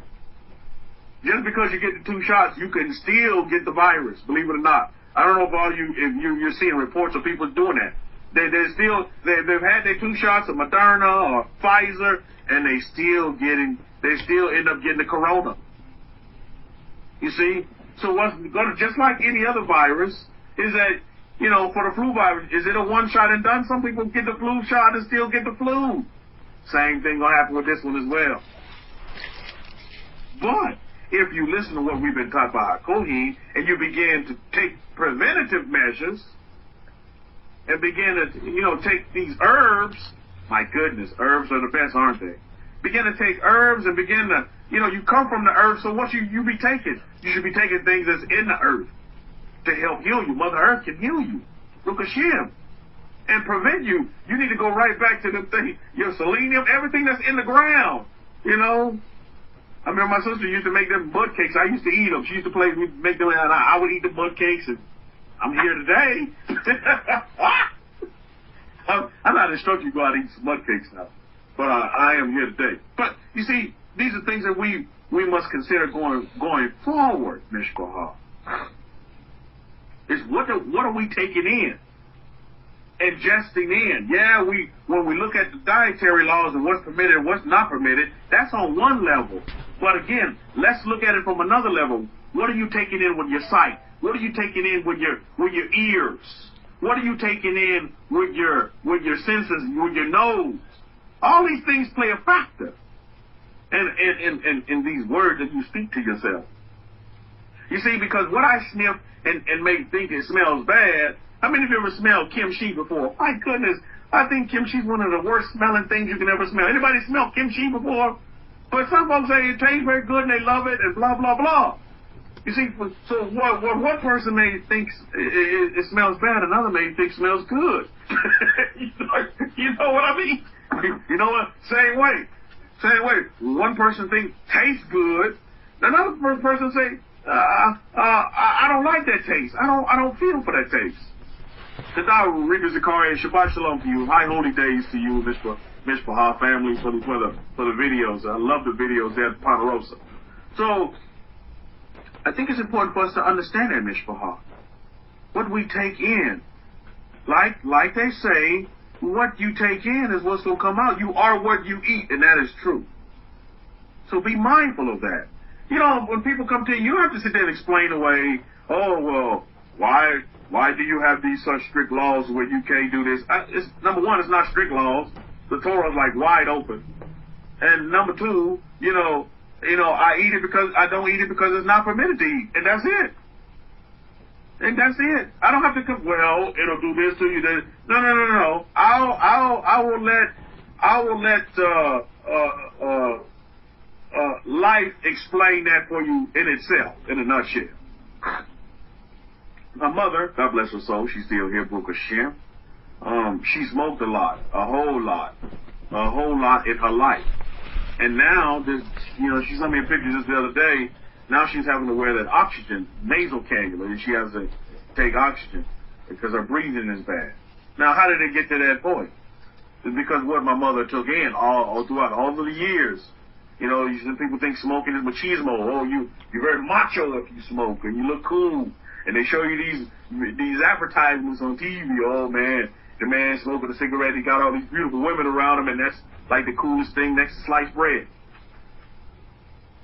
But always remember, what you take in your body is what's going to come out. It may not come out today, tomorrow, but over a period of time. This is why the longevity of our lives is based upon what we take in. And not only ingesting food matter, but also what we take it in with our senses, what we see. If you only see yourself in poverty, guess what you're going to be? Poverty. If you only see yourself in that hoopty, guess what you're going to be? in that hoopty. You know what I mean? But do you see yourself in that mansion? You see it? See that mansion over there? You say, yes. You see yourself, in that boat, Rabbi Zachariah? Then that's what it's going to be. That's what you see. That's what it's going to be. But if you see yourself never having a boat, or you hear all the negativity around you, you begin to believe it. You hear all the conspiracy around you, you begin to believe it. Then that's what you're going to be. Then that's what it's going to be for you. So we have to have the proper teachers. We have to have the right teachers, Israel. And the only right teachers for Israel is the Kohanim, period. And it's spelled out right here in Leviticus chapter 10, verse 11. Aaron and his sons are to teach the children of Israel the statutes, you see? Rabbi Zachariah said, I see a new boat indeed. You see a new boat right now, continuously. And hey, Rabbi Zachariah, you definitely have a new boat through Hashem. You definitely have a new boat through Hashem. I'm putting out energy for that for you as well. So Leviticus 10 and 11, we have to, it's very important that you allow. You have to allow it. I can't allow it for you. I can push you in a direction. You have to allow. And I look at Israel as a whole, as I look at this map, to the four corners of this earth, is I'm pushing all of Israel to Rabbi Simon out. That's what I'm doing. Because that's where they need to be, if they call themselves Israel. You see, anybody can call themselves Israel. But who truly has the calling of Israel? Those that are in line with the foundation, the root of the Torah and what Israel stands for. By the hand of Moshe, which is that Torah, by the hand of Moshe. So you can't come in with this retreat mode mentality. Well, the priesthood has been done away with. Well, y'all, see, these are cop-outs.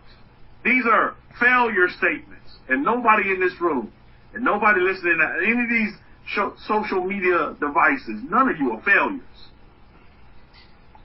You win and you learn. That's what you do. You win and you learn. You win and you learn. You win and you learn. And it seems to me that the majority of you, the family members in this room, you have learned from misguided teachers. Chalk that up as experience. And be grateful on this blessed day, on this high holy day, that you are under the umbrella, that you are at the feet of a Kohen. Do you understand the ramifications of that? It's beautiful, isn't it? It is indeed wonderful. Isn't it wonderful? Yes, it is. Yes, it is. And you're not getting these goosebump feeling moments, and that you're getting ground root basics at their simplest level to help you be successful, healthy, wealthy, successful relationships, success in however you see and want and desire success to be for you. At peace with yourself, with Hashem, that's one of the biggest things. Peace can cure a lot of things. I'm telling you, when you're at peace with yourself, forget about what's going on around you. Don't retreat back into that state of, well, look at all these other people around me. I might as well go along with the consensus. No, you can be different. Just because everybody's sad, that don't mean you have to be sad. I celebrate the lives of all those people who have walked the face of this earth. I celebrate their life. I'm not going to walk around sad about their life. Yes, they're going to be missed. But look at what they did when they had the opportunity and they took advantage of this gift of life that we always been given. Look at that part of it. That's the beauty of it. Same thing for us, Mishpachah. We've been given mandate to do great, marvelous things for the nations that we're in, as being a light. I don't see anything negative about light. Light is all positive. Anybody name anything negative about light? There's nothing negative about it. It just does, friends. And that's what's beautiful about light. Light don't sit there and talk to you. And if you want to test this out, light a candle tonight, and I want you to sit there at your desk and let me know when that candle starts talking to you. You know what I mean? Because light just does. You know, it just does. It just does. And that's what we're supposed to do. But what are we supposed to do? Well, depending on what you taught, that's going to play a high level of reactionary response on what you're going to do. What are you taught? Who teaches you? You must internalize all this. Don't take this and look on the exterior. What our queen is doing with us all right now, family members, is we doing interior decoration. You like that, Rabbi Zachariah? We're doing interior decoration right now. We're decorating, we're working on our insides. Not exterior decoration, we're interior decorating right now. And it's beautiful. And it is indeed wonderful. Because then our exterior will definitely be fixed when the interior is okay.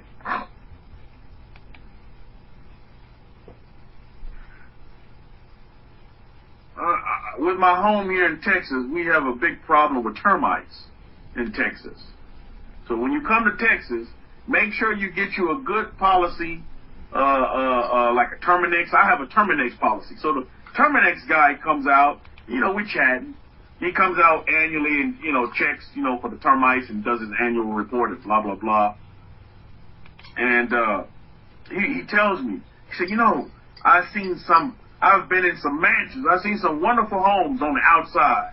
But when I go in and I do my evaluation of their home is being eaten up from the inside by the termites. Yet they won't circulate monies for a contract with Terminex because the people only look at their house from the exterior and see how beautiful it is. Isn't that something, Mishpahal? I mean, these are people who have, thousands and thousands and sometimes even millions of dollars invested in a home. Yet, they won't circulate the monies to make sure that the internal parts of their house are just as well taken care of as the external parts. And he tells me, if they don't deal with these, and he tells the customer, say, hey, if you don't deal with this now, you're going to be spending a lot of money later on. But they just explain it away as, hey, my house looks good from the outside. What is that? Now take that analogy and take that story and begin to apply that in your life and see yourself, your body as a house. If you said, man, Rabbi, I look good on the outside, I'm good. And I know people like this. On the outside, everything looks great. My mother-in-law, she FaceTimed us just the other day, and my mother-in-law was telling my wife that one of my mother-in-law's good friends took her life. And when they do this in China, to guarantee success, China doesn't have real estate wide. So what they do in China is they build up because they have, over 1 billion people there. So they got to build up. Their real estate is in the sky. So most people live in like high-rise buildings. They call them apartments, or they actually call them homes. But what she did was she jumped out of her high-rise building and she took her life that way. But my mother-in-law kept saying, oh, she looked good on the outside, she cooked for us and she was so happy. But yet, she took her life because apparently there was some things going on the inside of her that she was not happy with. You see what I'm saying? So this is why it's very important that we fix the inside. The inside must be fixed. The inside of ourselves must be dealt with. And the remedy, well, how do you fix it? And this is why, and this is where your teacher comes in. Who's going to teach you how to fix those inside parts? And there's loads of teachers you can get out there to help you, you know, spiritual teachers, they gurus and whatever, they're going to give you advice and assistance. But for Israel, I just want to hone in on Israel. I want to be particular. I want to be selfish for a minute and hone in on just the family. What's our formula for success? What's our formula for high success? Are there Israelites out there today not following a Kohen? I can guarantee that. I give you a hell yes on that one. There's a lot of Israelites out there. There's a lot of Israelites out there in the nations right now, to the four corners of this earth, that are not following a Kohen right now. They're not under the umbrella of a Kohen right now. Are they successful? I don't know. But I can tell you that the promises given to us in our covenants can only fully be fulfilled when we go back to the forever ways, those ancient ways of our forefathers, and be taught. And so going back to those ways means, well, what were the ways that they used to teach? Well, there was only one way. We were taught by the priesthood, period. We got our instruction by the priesthood to help us understand that the writings, the publishings of Moshe, the hand of Moses. That hand of Moses is the Torah. The first 5 books are holy books, the Torah. How do we understand the hands of Moshe? How do we understand the hands of Moses? How do we properly, take that and apply it in 2021? That's where your teacher comes in. And for us, it's going to always be the priesthood. And I'm just going to hammer this home. Like putting an anvil to a sword. Because that's the only way we're going to sharpen our swords, Mishpah. So we can go out and be effective, and we can go out and battle. We can go out and win the wars. But first we must deal with the internal battles that take place within. You got to have a sharp sword to do that.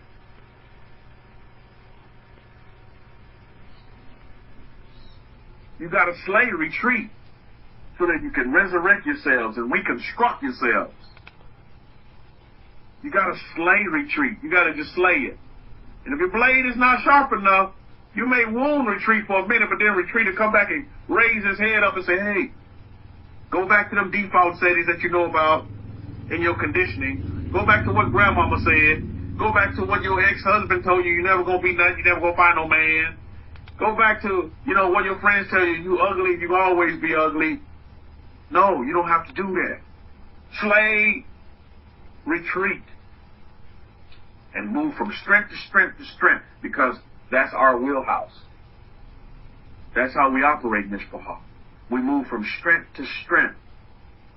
But if you're not strengthened within your own self, how can you move from strength to strength? And maybe you even say to yourself, oh, I'm just weak.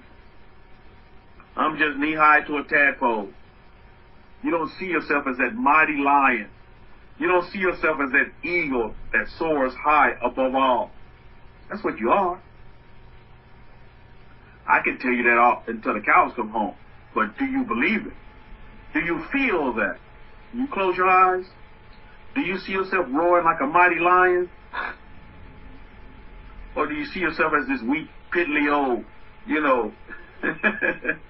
piddly old street cat, that's going from trash can to trash can, to get sustenance? No, you need to see yourself as a big, mighty lion, mighty lioness that has no worries and that's at peace. They're not worried about eating. They're going to eat. They don't worry about eating. They're going to eat. That's what we must understand. Also in this parsha, there's a section that deals with Moshe being angry at Aaron and his sons. Imagine that. Look at Leviticus chapter 10, verse 16. Again, I read from the Abrahamic-Faith Bible. And Moshe diligently fought the goat of the sin offering, and behold, it was burnt.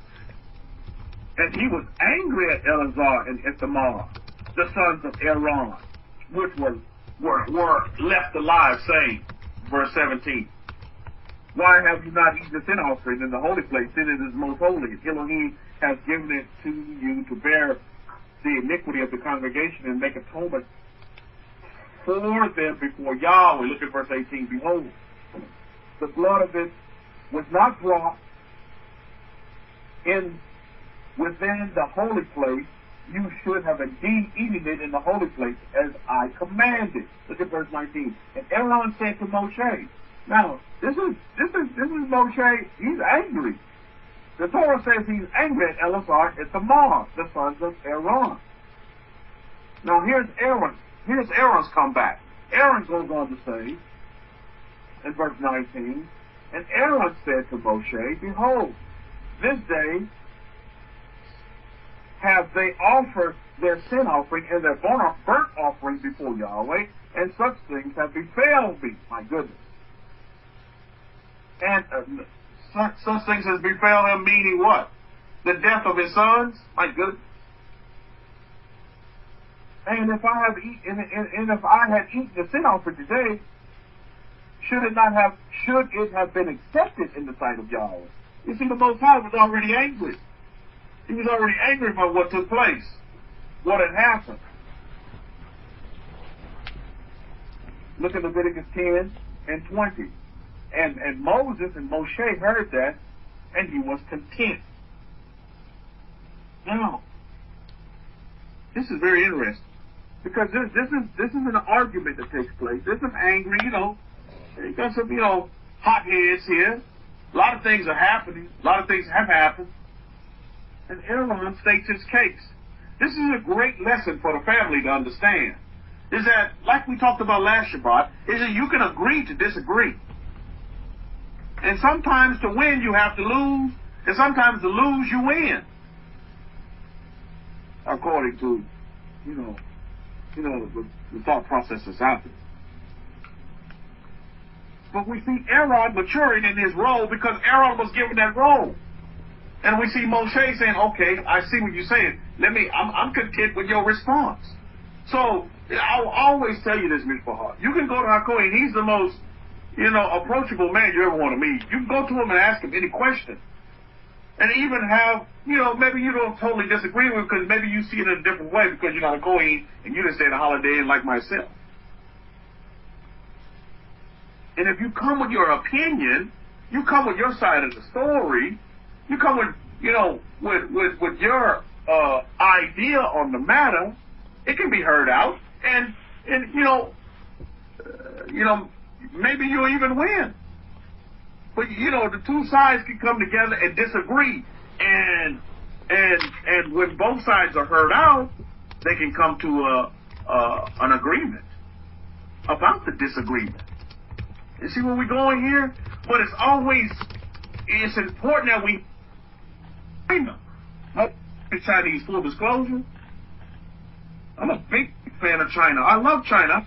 I have a house in China. I will frequently travel to China. I love China.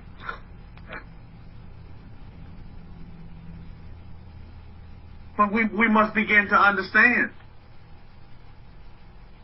is that we have to be taught the proper way so that we can have successful lives. And we can be happy. We can be. We can have joy. It can occur,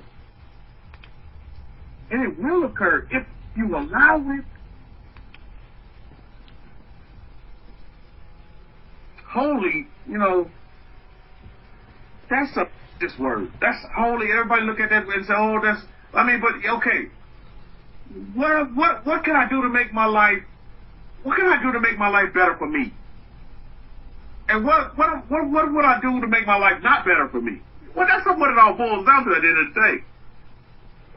For the betterment of my life, so that I can dominate this world, dominate this life, and not go through this life mediocre or halfway, or go through this life hand to mouth. That's not the that's not the purpose of the Creator of all things. It's for folks to go through this life hand to mouth. No way. But it's an individual choice, and it's based upon the decision that you make. What you're going to do and what you're not going to do. But it's good to have that relationship with yourself so that you can really find out about yourself and what makes you happy and what gives you peace and joy and love. Not just chasing things just to be on the chase. That's not doing anything for you. I totally respect my sister. We were talking last night and she's telling me she's single right now. She's like, you know, brother, I'm single right now. It's not because I want to be single. I want to find somebody that I can, you know, that we can do things together with. I say, amen to that, sister. Amen to that. I think that's within every human being to have a mate, a soulmate, somebody you can be with and do things with. But she was like, they're just, these guys out here, they just play games. I was like, yeah, I get that too. The girls play the games too. I said, you're going through a lot of experiences right now. Go through these experiences and learn from them. Yeah, I'm definitely learning from them. But I said, don't ever give up on finding that mate. Don't retreat. I was telling her last night about retreating too. I said, don't retreat. There's somebody out there for you. Just don't give up. Keep looking. Keep. There's somebody out there for you. She understands now that she's not married to Jesus. That she wants somebody with her. And I get that. When she travels, she likes to travel. So when she travels, she wants somebody with her. I totally get that. Everybody needs a mate, Mishpahah. And I'm telling you this, if you're on YouTube, if you're listening via Facebook, you need a mate. Somebody that's going to compliment you. Somebody that's going to help you. Adam, he needed a mate. First mate just went ballistic. But he needed a mate. He needed a helpmeet, what we told in our Torah. A helper. It's not good to go through this life without a helper. It's not good. That is not good, Mishpahah. So I'm going to close on that note. It's not good, and that's not holy. You're not whole if you have, Mishpahah. So don't retreat to the single mentality. Oh, Rabbi, you don't understand. I've been hurt so much, so I'm giving up on love. Prince is saying, what happens if your helper don't like doing the same thing you do? They're not supposed to, Prince. That's what makes it's so beautiful. But again, is that you can agree to have different hobbies and different likes. That's the beauty of it. And that you can tolerate. They don't have to like to do the exact same things you do, but again, that's the flexibility that comes in. Especially those that are in the Torah. Torah man will be flexible, say, okay, baby, I never experienced these experiences before, but I do them with you because I love you. Baruch Hashem. And then, what you going to find out, Prince, you know the beauty in this? As you become a student of human nature, you realize this. The beauty of this is then, when you begin to expose yourself to different things that's outside of your boundaries, this is why it's not good to have boundaries up to begin with. You'll realize that you have more in common than you thought in the first place. And that's the beauty of it. When you begin to tear your boundaries down, Prince, and say, okay, let's do that, baby, because that makes you happy. How many of you understand this? Happy wife, happy life, baby. So let's do what makes you happy. You get it, Oliver? Oliver understands. So when you take the boundaries down and you just begin to do it just because you love your wife so much, and because she likes to do it, you like to do it. Even though you may not like to do it initially, but if it makes her happy, you love to do it. Okay, what it is. You know what I mean?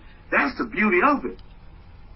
And then you'll see the wealth of love and just the love that your wife gives you, and it'll be in her eyes. It'll be in her actions, because you've taken periods of her life to devote to her. That's beautiful, man.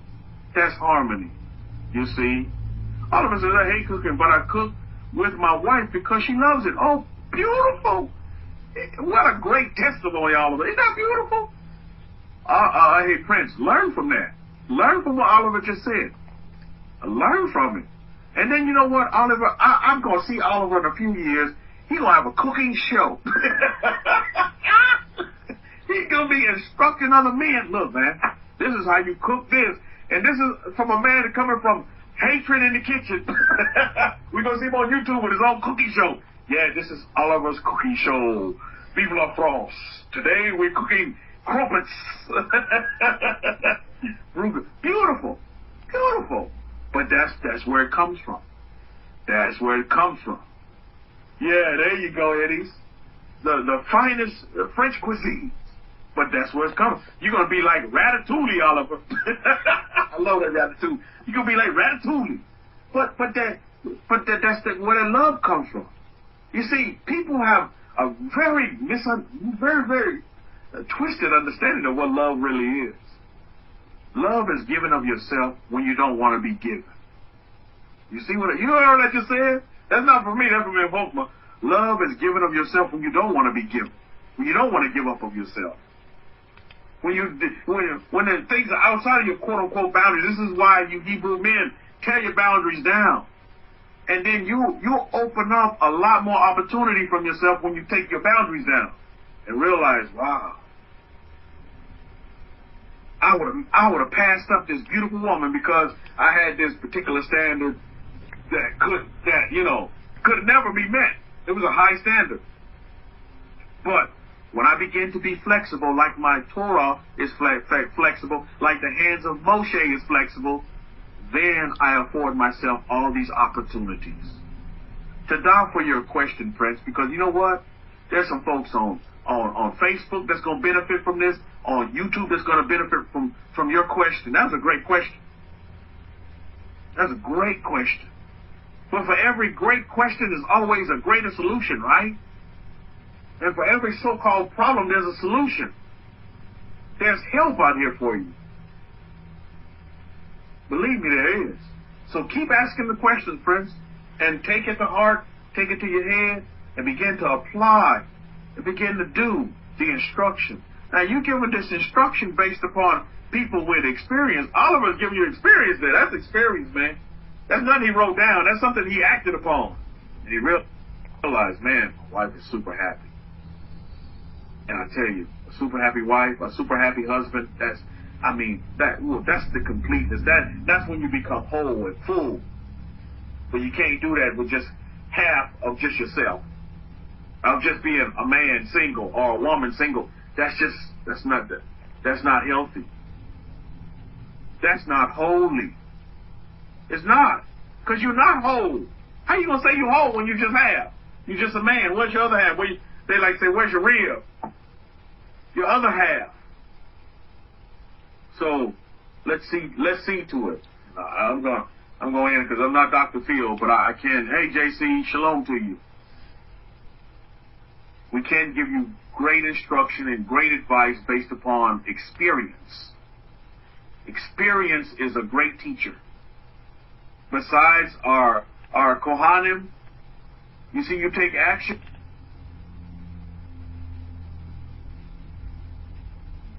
from the Kohen.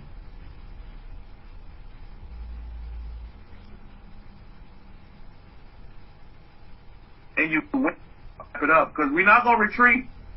We're not going to retreat, and we're not going to give up. We're not going to give in. We just have to learn to get along and establish a relationship. How do you establish a relationship? You take half, the other person take half. And then the two halves come together. Oliver have to cook. You see? Because the two halves come together. You know? That's what it is. He has to cook because the two halves come together. Even though he may not like to cook, but his wife then the two halves have to come together. Look at shit. And that's the beauty of it, because Oliver's taking his boundaries down. He said, man, look, I hate to cook, but I'm taking the hate to cook boundary down, and I'm going to cook with my wife, and we're going to be happy. Look at shit. You see. JC says, I need a new half. Been alone too long. Oh, indeed. And if you want a new half, JC, you're going to get a new half. If that's what you want, go get it. Go get that half. Take your boundaries down and go get your half. Because you deserve your half. In this life, you deserve your half. Your half is already out there. Look, go get your half. and then you be whole, Baruch Hashem. You don't have to, don't live life single. Single and mingling. That's not good. That is not good, Mr. Hart. Go get your half to complete you. And they don't have to, matter of fact, they can be polar opposite to you, and that's beautiful. Polar opposites. Because now you both bring so much stuff to the table. And you can grow together in peace and in harmony. And then learning from one another. That's enough. Let me get out there because my wife looking at me crazy over there. Let me get out here and go make my wife happy. Book of shit. But consider that going forward, Mishpah. I want you all to have a great 6 days of labor ahead. Go out there and be great helpers to the world, because that's what we are. More importantly, be helpers to your house first. Help your house out first.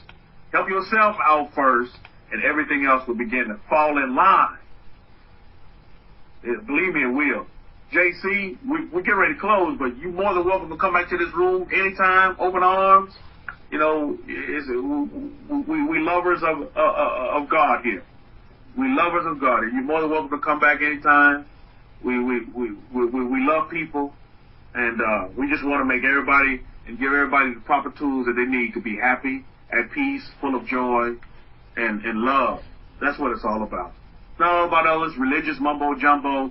At the end of the day, we all come from one Creator. And we all got to learn to get along with one another. And we can't do that if we're not on the positive side of energy. You know what I mean? On the positive side of life. Leave that negativity to those that want to live in negativity. I don't. I want to be positive and live in positivity. And I want to help people.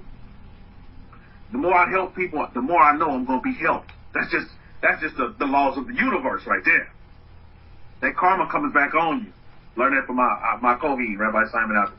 So over you, Rabbi Simon Alton, my Kohen, over to you. And we're going to wrap it up. But, hey, JC, come back. Come back. Please come back, because you didn't come here by accident. There was a reason why you stumbled on this room, Baruch Hashem. Hey, and who knows, JC, your other half might be in this room. Baruch Hashem. So, hey, yeah, let's keep it real. I love you all, and I leave you all in the mighty hands of the Most High, the powers of Israel. And let's all stay at the feet of our Kohen, Rabbi Simon Alton. Over you, our Kohen. Shabbat Shalom and Shalom Shalom. Yes, Todah for that, Rabbi Kefa. So we'll close the room. Those of you here and celebrating the Passover, enjoy your Passover. Until next week, Shabbat Shalom and Shalom Shalom to you. If you wish to support our work, you can go to www.forever-israel.com or www.Abrahamic-Faith.info, and there is a donate now icon for PayPal, and you can send in a donation of your choice from that particular address. You can also use Cash App, and you can use PayPal directly, and you can send a donation to Shimon63, SHIMOUN63 @yahoo.com, or you can send a donation to $SIMALT with the Cash App. We greatly appreciate your support in this endeavor for us to spread the truth and the correct way for people to better their lives and to serve the God of Israel in their lives. Thank you, and may you be blessed forever. Amen. Amen.